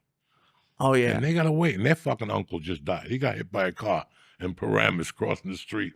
I mean, it's the same shit. Oh. So, you know what I'm saying? Like, here we are again. I'm not saying that we're bad people for doing it, but we're all hypocrites. We're all hypocrites. Remember Laurel Canyon going north, and people would just try to scoop around at the end, and some people would just sit there and get pissed off, and you'll do it, but then sometimes you'll just I gotta go, and when it's you doing it, it's okay. But when it's everyone else, they're fucking assholes. I would do it all the time. Oh, yeah. I don't think you ever stopped. I never stopped. You just went on the right until the very end. Oh. And that's what we're fucking hypocrites. But I don't listen. One thing I'll never forget. Lee, tell me the day we were going somewhere, and a cop. There was traffic on a Monday. Oh, remember? Were you going to the doctor? Traffic. Yeah. No, we were going somewhere at 8 a.m. Yeah, I think on a Monday fucking morning. You and I were going somewhere in Burbank, and it's bumper to bumper traffic. Like, are you fucking kidding me? And we get to the thing. It's a cop, and the guy couldn't park this way. He parked like this to be an asshole. So now cars had to go around. This is California. They're scared. No, you go. No, you go. No, you go. No, you go. No, you go. No, you go. Fucking Hugo is never coming back. And they fucking sat there. And by the time we get there, I go, I wonder what's going on, Lee. And it's a homeless guy puking, and 2 cops shaking him down. Like, this is Monday at 7:45. This is your job. And I remember beeping at him. He's shit. Beep, beep, move the fucking car. Dude, I was driving, and you fucking beeped my car and started yelling at the cops. You cocksuckers. And I'm like 25 tops. You can't be this fucking stupid. You're here to protect and serve. How are you protecting and serving right now? If you come after me, I'm going to take a picture of your car and show the lieutenant. It's Monday at 7:40, Lou. Look at this fucking car. Yeah, I'm going to go right in there. Lou, where's the Lou over here? That's how they call him on other TV shows. Where's Lou? Lou, let me talk to you. It's Lieutenant Grable. Lou, let me talk to you, okay? Cut this shit because I'll call over your head, too. I'll get the fucking Puerto Rican the public safety, and me and him start habloing. You won't be looking too fucking good, okay? And don't let me mention Joe Rogan podcast and shit. I got fired up. I'm sorry. I got all. Anyway, I'm fired up because something's happened. Listen, I don't know if you guys know. This is my time of the year. My dick gets hard right now. That's it. It's over. The stupid shit is over. Think about it. That's it. You jumped around all year. Yeah, I'm going to get that tooth fixed. You know. Well, guess what? It's September, motherfucker. It's scary for some people. I get scared. So I get so scared that I go, okay, because we got 4 months left. You got 4 months to make it happen. Sort of. Yeah. No, think about it. But it's just You continuous. jumped up Life and is down all continuous. year. Everybody had a good time. You went to the Bavarian Festival with the fucking, Andale, whatever that sword is called, the joust. That's it. I like the Andale Festival better. What is it? Renaissance Fair. Yeah, the Andale Festival. Everybody fucking's having The a good Mexican time all version of year. it. And now you look at yourself and you go, that's it. Either my kids aren't going to school, but Halloween's next month, and before you put your mask in the oven, fuck it, it's Thanksgiving. I mean, Halloween don't even hit, and all of a sudden you're seeing commercials with pilgrims and the fucking Bavarian Festival and all those people with a turkey leg. And before you put that turkey leg in your mouth, there's a Christmas ad already. So this is the time of the year you could be a fucking do's and bots, or you could shine a little bit. They have Halloween candy already. Who gives a fuck? Okay, only you would look at that shit. That shit's terrible for you now. I know I'm not eating it's it. It's not Halloween candy. It's fucking poison. Trust me when I'm telling you. I've sampled all of them. Terrible. I got kids. Everything is bad. Everything. What do you mean it's bad? Everything is bad. They have destroyed everything. They make a sugar-free licorice that I was really into until my eyeball almost came out. And I started regular heartbeats and shit. All that shit. It's just, even chocolate. Like, I love Almond Joy like a motherfucker. You understand me? You go to CVS to get a prescription. Right. They always got that double pack Almond Joy. It's a goner. That's your bar? No, I like the caramel clusters too. Those are good. And they come in a 4-pack too. Shit. Yeah, CVS gives you diabetes. They care nothing about you. Dude. Sell me a single, like, remember the single peanut butter? Right. For years, they had a double, but you could always buy a single if you were a fat fuck and you wanted just to make peace with yourself. They don't have that no more for the fat fuck. They don't even give you that. Now they sell you 4. 4 cups? 4 cups. That's great. No, it's not great, Lee. You're trying to fucking live without shooting yourself in the stomach every day with a needle. That's what you're trying to do. I don't eat candy. That's when I'm getting no. It's That's when I'm Pinocchio getting bad. time. That's when I'm getting bad. I swear to God, I don't go to like CVS and buy shit anymore. Okay, no. But on the way home from the dojo, we stopped at the pharmacy and we split the 2-pack of the new Oreo Reese's, the Reese's cup with an Oreo in it. Dude, it was so good. That's what I'm talking about. What are you, 10? What do you mean? You love both of those things. But I wouldn't put them together. Yes, you would. No, I would not, Lee. Stop. Why? I just told you what I do. Because that's what you're doing. You're the type of guy that goes into a pizza place and there's a slice of cheese, or there's a slice of cheese with ziti and a lizard eye and chicken, and you'll get that. Something that you wouldn't even eat separately. I've seen you. I've been around you 15 fucking I would years. eat Reese's cups and Oreos separately. No, Lee, you don't need that shit. I don't need it. That's why we split it. Anyway, stupid. Let me tell you what's going on in 2 days. Okay. You know what's going on? I don't know. Who's what I'm talking about. But he knows about Reese's and fucking what is Oreos. it? Oreos. Wait till you get mugged. Jesus Christ. When it You're happens. gonna think about those Oreos. You should have had an apple or a protein We bar. did have it. Or a fucking protein milkshake. I had 1 Reese's cup. One Reese's cup. No, you didn't. You just talked about packs of 4s. You split a 2-pack. Yeah. Yeah. That's 1. So 2 divided by 2 is 4. No. I know you. 2 and 2, there's 4. So divide What are that. you talking about? 4? Anyway, listen, I don't want to argue about you. All of a sudden you get all Jewish on me. What are you talking about 4? It comes in a fucking 4-pack, and you split it with your wife. That's 2 apiece where I come from. They only have 2 packs of those, but go ahead. I want to hear Anyway. about this, what's happening in 2 days. So this week is something big, though. This time of the year, because it all comes true. It's fucking football season, Lou. That's what's going on. Is your head far up your ass from that joust that you don't know that this Thursday is fucking football season? I can't wait. I do know, but I don't. Listen, I don't have a favorite team. I don't want to hear your sorrows. All right? I don't want to hear about fucking New England and Tommy Porkchop. Whatever his name, he's never gonna play. Oh yeah, okay? he's never gonna Leave play. him alone. This poor If he bastard. plays, things are going He's bad. gonna make a big difference. Leave me alone, George. Oh, dude, I'm so excited for Tommy football. Cutlets. Tommy Cutlets. Tommy Cutlets. He knows his whole career. I get him on the podcast. Listen, I don't want no Tommy Cutlets on the podcast, right? He's gonna show up with the agent looking like a Halloween costume. Leave me the fuck alone, okay? I can just see that idiot negotiating with the New England Patriots right now. And they're like, guy, come here. We'll give you 30 grand. Get rid of him. Like, we'll pay him off. Like, we're a professional organization. Okay, I don't know what the Giants, they're eating ring dings down there in Jersey, in Autismville. Oh, Jesus. Fucking talking to you. But this is the New England Patriot organization. I don't know who you work for with your slimy black suit that you rented from And the where hat. black people rent their suits and shit for weddings and funerals. Right or wrong? And didn't he have like a whole? He shows up to a nationally televised game on a Monday to MetLife Stadium looking like a fucking hologram of a fucking retard dressed in a hologram.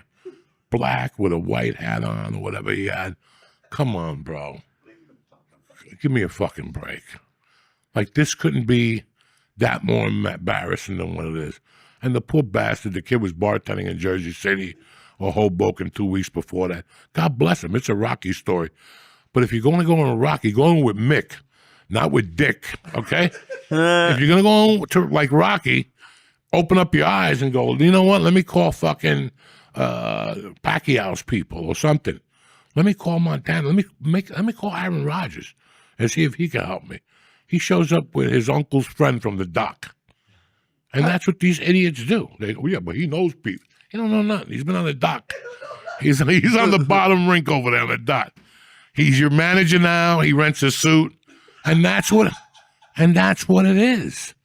And it's a shame that nobody took Tommy Cutlets and said, listen, man, this is the NFL. You can't show up with that fucking moron. We got to go big here. So what? You're not getting that much money, but at least it's, what did Jackie Gleason, what was his big quote? You could be broke, but as long as you have your shoes are shine and you look the part and you go in there, you just, he said something beautiful. And that's what it is. You're making a presentation. Why would you, and then, all right, you want to show up with him until you get somebody?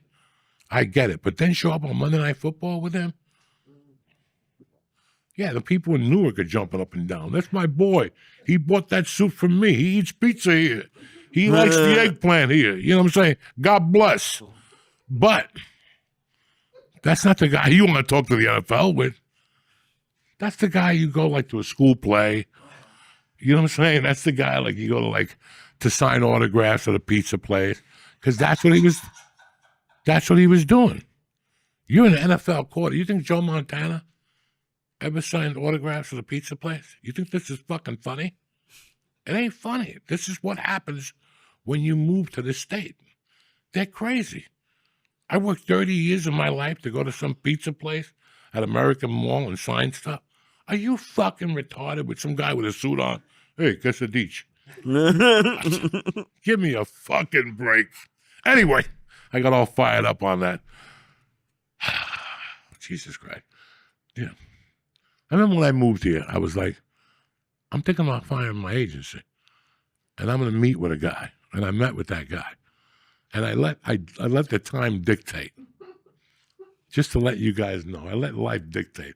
I'm not going to drop no names. The guy had a couple guys he was handling. So I said, where would you like to go? I thought the guy would say Vito's in the Lower East Side or Ponte Vecchio's in Brooklyn or some fucking Italian name. What's your joint? The place where you get the sandwiches? Casaldo's. Cuomo's. Yeah, I went to, no, the other place. We get the chicken franchise. Cavazos. I thought the guy would drop a name like that. He dropped like IHOP.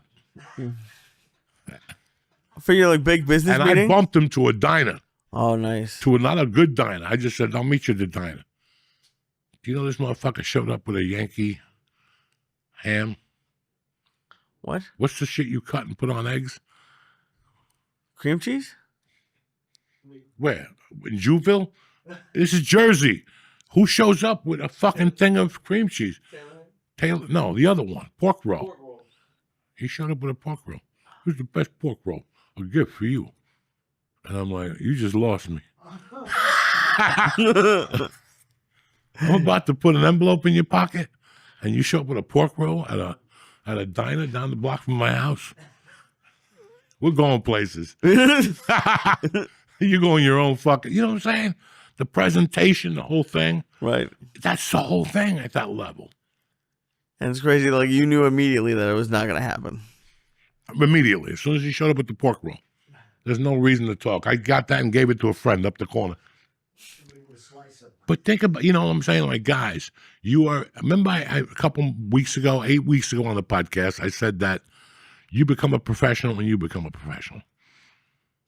You decide. It's your decision. When you look around one day and go, what the fuck is going on in my life? There was a booker I always depended on. Remember him, George, in the city? Always depended on this guy. Loved him. I trusted him. And every time was a story. The job started Wednesday through Sunday, and it was this amount of money. By the time I flew in on the plane, Lee, constantly. Now it was Friday one show and Saturday one show, and they were going to send me a check in the mail. I didn't want to mention his fucking name. Jesus Christ. So one day I made a decision. I'm not talking to that guy anymore. And everything changed. He called me for like a year. Once a year, he still calls me and texts me. I have a gig for you. I don't even, because I had to get out of that. And you had to say no to him if I wanted another. It's the same shit. You got to close one door before you open up another one. It's the same shit. It's tough to do because you're going to miss that. But at the end of the year, what was he really paying me? Right. What was he paying me? Every time I came here, it was a story. My money for the plane ticket. There was always a problem with the hotel. They're going to only pay half. And then you find out they gave him everything. Right. He stole it right from me. And what are you going to do? Go down there and throw him out a window? You knew better. You fucking knew better. And this is what you get for being a gavone. Because in your mind, you're playing in the city, but you're really not. You're playing in Newkirk, New Jersey, in penguin weather. Oh, my God. You know what I'm saying? Now when you get here, you ask Nick for a ride, and Nick's like, I ain't got 4 hours. 4 hours? Where am I going? You're going an hour from Lake Placid. You're going to go for $400? What the fuck are you thinking? Right. Shoot yourself. But you get caught up in, well, I'm going to come back and stay on Nick's balcony because I stayed on your uncle's balcony, so I know. But I'm going to go to the Bronx. And then I would go to these fucking places and showcase or whatever. But I was just spinning my wheels. I was just spinning my wheels and I was losing money. And I did this once a month. I would take one of his fucking stupid gigs. Pittsburgh, just to be, well, I'll showcase at the Funny Bone on Monday. There's no showcase at the Funny Bone on Monday. I don't want to see your rapid ass. You just did a hotel on the other side of town. You follow me? Right. So it's the presentation. It's like when you go to a shitty restaurant and you go to a good restaurant. If they give you the same fucking meat, the same potatoes, and the same stupid carrots, and they design the dish differently, your mind does that. Your mind does that on its own. We don't even need to go to if I go to Bruce's, your brother-in-law's a chef. He knows how to decorate a plate. He'll make 4 ounces of meat look like 22. That's what he went to school to do. Well, he's a different type of dude. He'll make 4 ounces look like 2 ounces and tell you it's 6 ounces. You know what I'm saying? But you follow what I'm saying to you? Right. So it's whatever you show the I like Tommy Cutlets. I think he's a good quarterback. Oh, shit. But to show up on Monday Night Football with an agent dressed like that, like I said, But like, where does because to me it also like he'll be like, I'm loyal, and you talk about loyalty a lot. Loyalty, that's when I go to you, Lee. Listen, we've been together for 6 years. I've gotten 3-car dealership offers where I go wash a car for charity. And then every other Sunday during football season, you get me to some fucking pizza place, and I make the small 600, and I come home and I got to take 2 showers from the garlic breath that sunk into my fucking neck and all the fake gangsters I met. All right? Let's figure this out. The NFL called. Why don't I put you at a better capacity? Why don't you become my personal manager? And I still pay you the 10. But I go in there with an agency. There's always a fucking remedy here. If you're that tight with the guy, he'll understand. Right. I can't show up with you.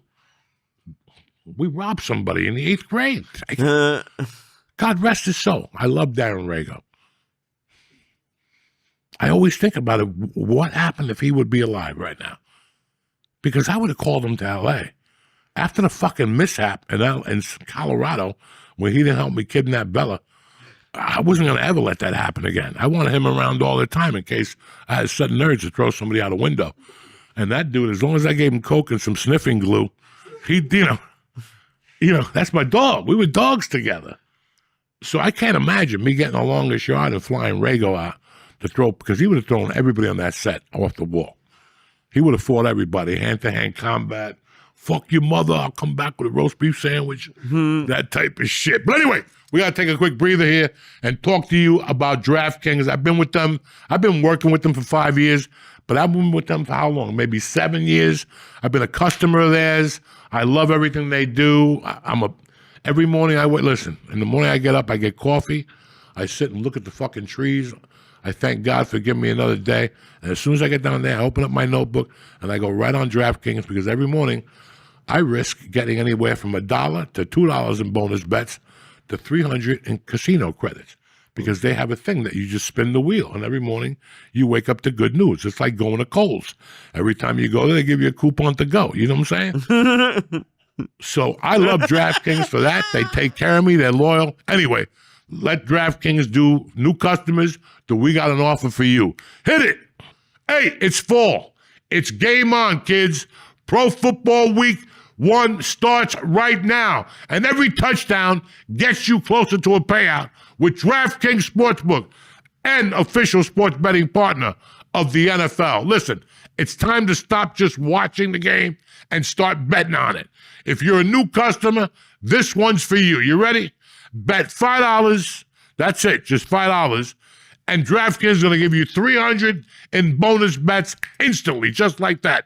Plus, grab $200 off NFL Sunday Ticket from YouTube and YouTube TV. Your season starts now.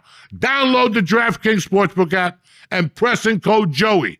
That's code Joey to get $300 in bonus bets instantly when you place your first bet of $5 or more, plus $200 off NFL Sunday Ticket. And that's a deal to have, guys. From YouTube and YouTube TV in partnership with DraftKings. Well, that's where the party starts, and that's where the crown is yours. DraftKings. Download it right now, and let's get this party started, Jack. Yeah. Gambling problem? Call 1-800-GAMBLER. In New York, call 877-8-HOPE-NY or text HOPE-NY 467-369. In Connecticut, help is available for problem gambling. Call 888-789-7777 or visit ccpg.org. Please play responsibly. On behalf of Boot Hill Casino and Resort in Kansas, fees may apply in Illinois. 21 and over. Age and eligibility varies by jurisdiction. Void in Ontario. Bonus bets expire 7 days after issuance. See sportsbook.draftkings.com/promos. NFL Sunday Ticket offer for new subscribers only and auto renews until canceled. Digital games and commercial use excluded. Restrictions apply. Additional NFL Sunday Ticket terms at youtube.com/go/NFL Sunday Ticket/terms. Limited time offer. We're back, Jack. So don't forget, if you're a new customer, give DraftKings a shot. If you're an old customer and you went somewhere else, it's time to go back home to Papa. Uncle Joey's there. Lee's there. We have a good time. And starting, we don't know yet. We'll just let you know. Excuse me. See, I didn't burp in my own mouth. You know what I'm saying? I burped on the microphone. The executive producer's getting a whiff of this right now. But we're going to let you know. We're going to start doing Monday Night Football through Twitter. We're going to do it on Joey's YouTube and his Twitter account. Yeah. We'd like to do it. We love everyone on YouTube. YouTube is first, but they're going to dump us once they see smoke or a missing leg. So we're getting prepared for that. We always have, it's like you got to have backup insurance nowadays. You ever go to the doctor, and like your wife's insurance don't work no more. You got to use yours. And you're like, what the hell? I don't know about backup insurance, but it's it's your X. It's at Mad Flavor on X. So we'll start that on Monday night. Prizes, raffles, all coming to you from DraftKings, the king, where the crown is yours. All right, enough with that. Back to you, cocksucker. I was going to go to Austin, but I moved the date back because I want to be here for Passover, whatever comes in September. A lot of shit in my world in September. I think this week there's something. The night we're in, maybe it's next month, the 6th and the 8th. The 24th of September, big Cuban holiday, especially for me. Not for a lot of you fucking peasants. And then you have the other holiday. What's the Jew holiday in September? It's 2 days. 2 days. We have Rosh Hashanah and Yom Kippur. There you go. So after all that goes down, just in case Barishnikov over there starts lighting firecrackers. Right. Netanyahu, I don't want to be in Austin. And then I go to Austin the last week of fucking September, walk the streets, get a little barbecue, get a couple shots from Ways to Well, and try to get healthy. That's it. That's my schedule. We got Florida this week. Really excited. And then we're going to... We have Virginia. Virginia? And Maryland. No. We're going to the casino in Maryland. Right. Then we're going back to Philadelphia. Back to my tickets are on sale for that. And then we go to December 6th. We go to Virginia, Caesar's Palace in Virginia. What are you oohing about, cocksucker? It's 8 hours away, and you're the only one that's got a license. But we're not driving in the car. Forget about it. You're not taking me down there in the Taurus and the fucking whatever he's got, the Twitter machine. We are going to stream there, but we're just not going to drive there. No, we're not going to drive in the Twitter machine. But besides that, I'm excited. Dog, this is my time of the year. I told you. My dick excels. I got up this morning. This morning was one of the best mornings of my life. Why? Because a lot of people understand. I got up about 5:30, and I went to pee. And I sat back down. I still had an hour and a half left in me. I could still go till 7. I went to bed at 10. I put the sleep apnea mask on. I laid on my side, and I feel something on my back like a needle. And I pop over, and I look, and it's my cat's paw. I don't see her. I'm like, what the fuck? And all of a sudden, I just see her little nose come out from the blanket, and the blanket just happened to cover her little eyes like this. And she's like, what the fuck are you doing? I'm like, nothing. I'm trying to sleep, But once I looked at her, I'm like, Jesus Christ. I had to take the mask off and hug her and play with her. She was all excited. I had to scratch her nose and shit. Now it's 5:45, and I'm like, I'm up already. So, where the fuck was I going with this? I don't even know. Oh, I got up, I had some coffee, sat outside. It was a bit on the chill side, but the sun was coming out. I could tell it was going to be a beautiful day to be alive. And I just went downstairs and started writing, like what I wanted from now till December. That's it. It's the final quarter. We got to get serious. We got to wrap up the sleeves. I tried to talk, I thought about the football thing we're doing on Monday Night Footballs or Thursday, depending on the game. I mean, why waste a shitty game on you? If they're 2-12, I'm not going to watch that. 2 teams, they're both going for the number 1 draft pick. I might as well leave you at home to watch YouPorn or something. Except in Texas, you got to mimic something, whatever the fuck goes on down there. You got to fucking make believe you're at that Snappies. What's the name of the supermarket you go to that sells gasoline, Whippies, Flippies, whatever the fuck. I have to be, Buc-ee's. Buc-ee's, yeah. You go to Buc-ee's. But how do you describe it? A gas station that sells Flippies? Is that what you said? What? What do you mean, what? Blippies or whatever the fuck you do. But yeah, this is my time of the year because I know it goes fast. I know it goes fast.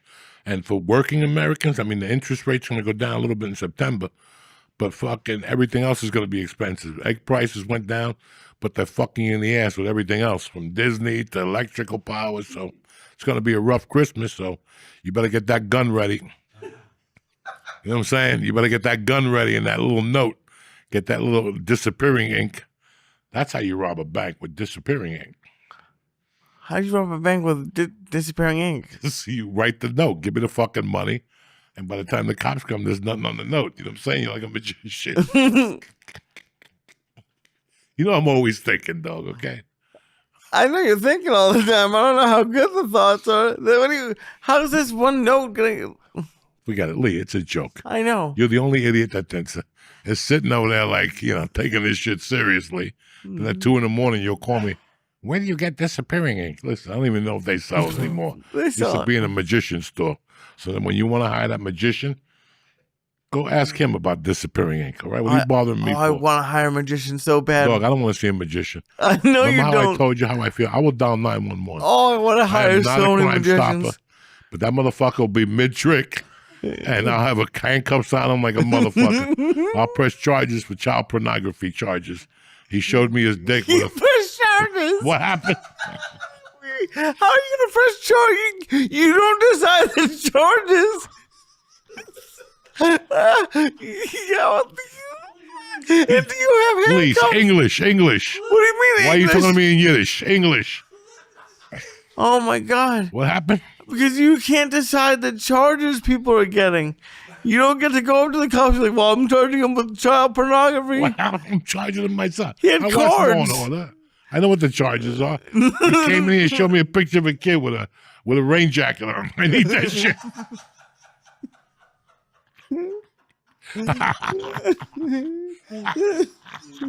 That doesn't sound like a magician to me. Oh, but I want to hire one so bad to come here for the show. What are you, Chinese? I hire. What the fuck you saying to me? I hire. What? What happened? What happened? I said I wanted to hire them to come to do magic during the show. Listen, comedy, football, and magic have never been done. You ever see a Super Bowl show where they go, oh, Jocko the Great, the magician's going to come do the halftime activities. We got rid of Jay-Z. This guy's going to cut himself out of a box and then fucking eat a bullet in midair. Right? They never cancel Super Bowl for a fucking magician. Did you ever think of that?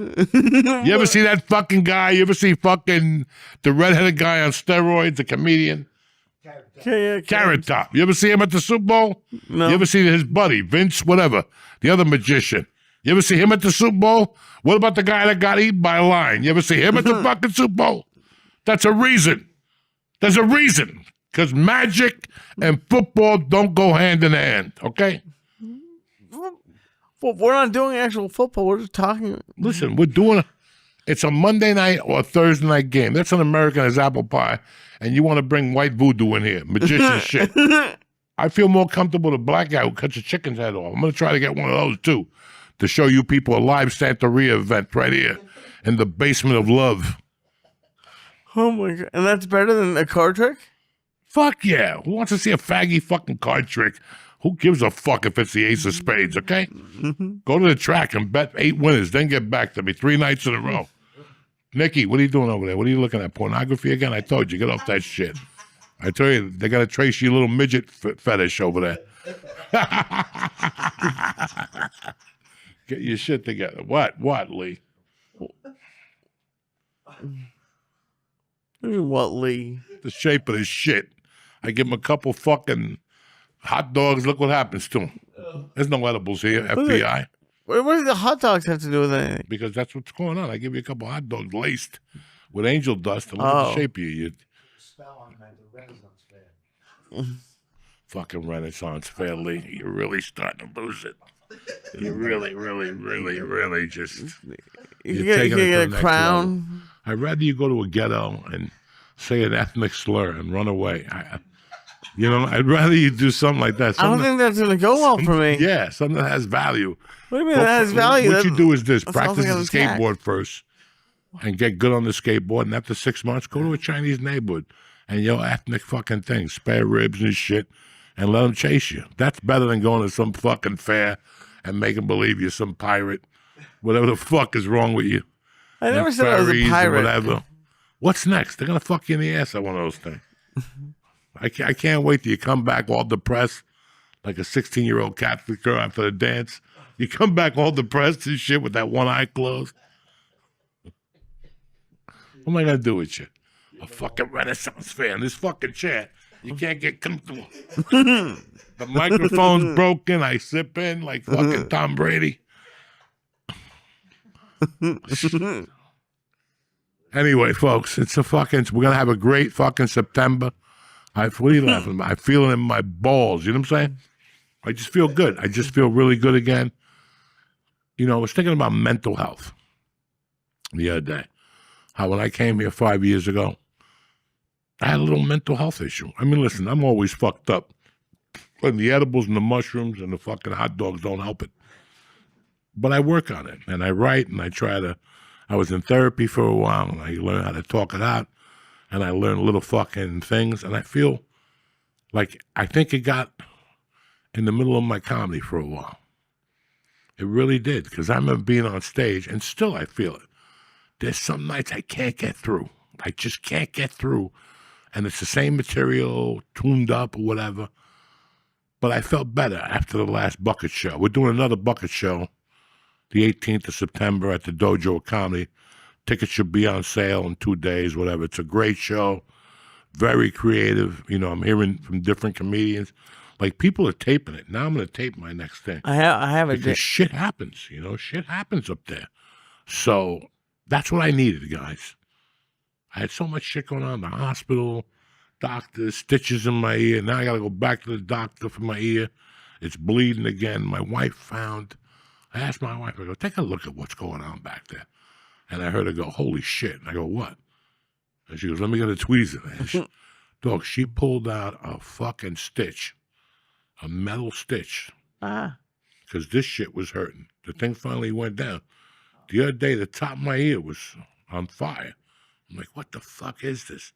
And it would sting and shit. And my wife goes, not only do you have a piece of metal in there, there's a fucking whitehead deep in there. It was a fucking dog. This whole year, this is 14 months. I must have done something bad to somebody. They put the Malouk on me. And it's okay. I'll take it like a man. I did a lot of bad things. I deserve a lot of things. Yeah, I'm not going to sit here and go, why does this happen to me? No. I did a lot of creepy things. I did, you know, I robbed a few people, you know, shit like that. You're going to pay for your sins. But I feel better now. I feel a little bit more free now. I know it wasn't a midlife crisis because I would have bought a Corvette and tried to leave my wife for a 19-year-old. Yeah, even though I can't fit in one. I go in a Corvette, I need 18 chiropractors. I can't. Can you imagine me driving up from Marlboro to the street? You guys have to come out. The auto body guy here. What's his name? Melvy over here. He's got to pull me out with the fucking auto body. With the whole scissors of life, whatever the fuck they call them. What do they call them? The scissors of death when they pull you out with the helicopter? I don't think they call them death. I think anyway, it doesn't matter. Go back to your coma. Look at the shape of you. You can't give me these edibles and then... I didn't give you nothing. You show up looking like you spent the weekend in Auschwitz on a fucking retreat. What the fuck? I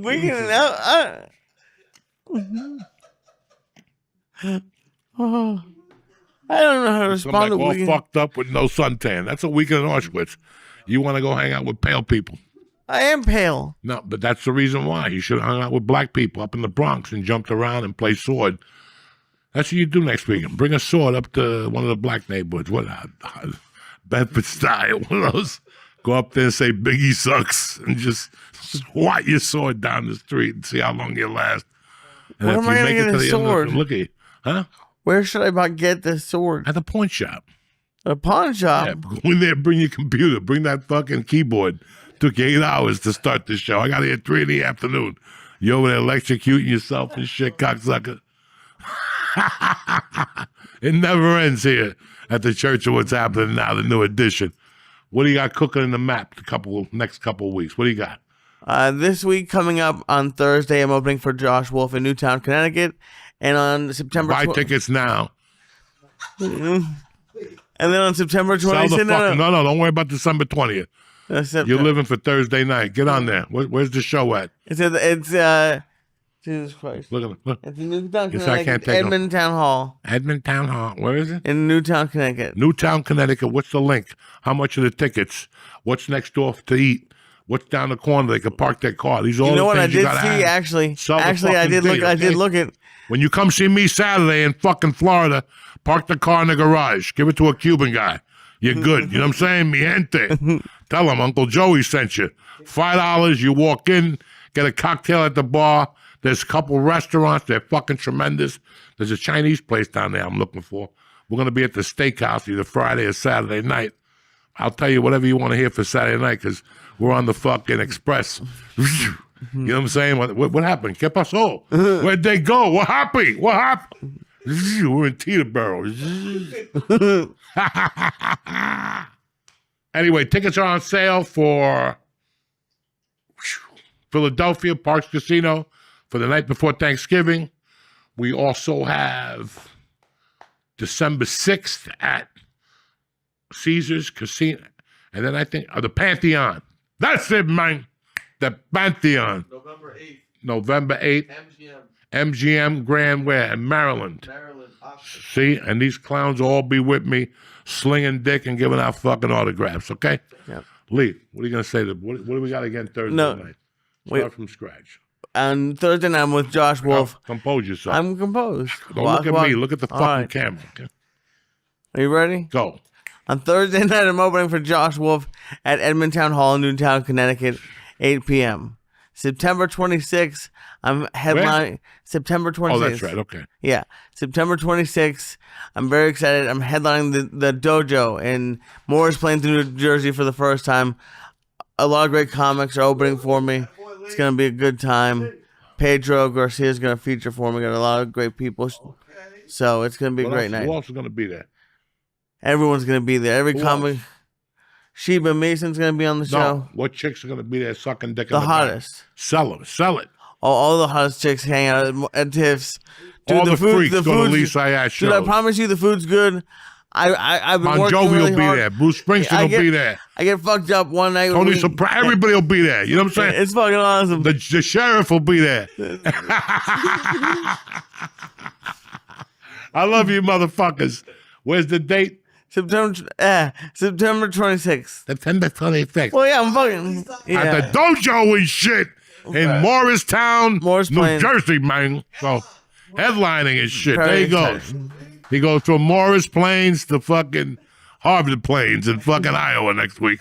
From that, after that, that's his career. He goes from Morris Plains to fucking the Plains in Montana. That's a nice resort out there. You need to get the horse to get up there. So I love you, brother. I'm proud of you. Thanks, buddy. Stay black. Have a great week. Get this fucking train going because it ain't stopping till the 31st. And that's it. Let's get this party ended. Have a great week. Bam! Boom! Bam!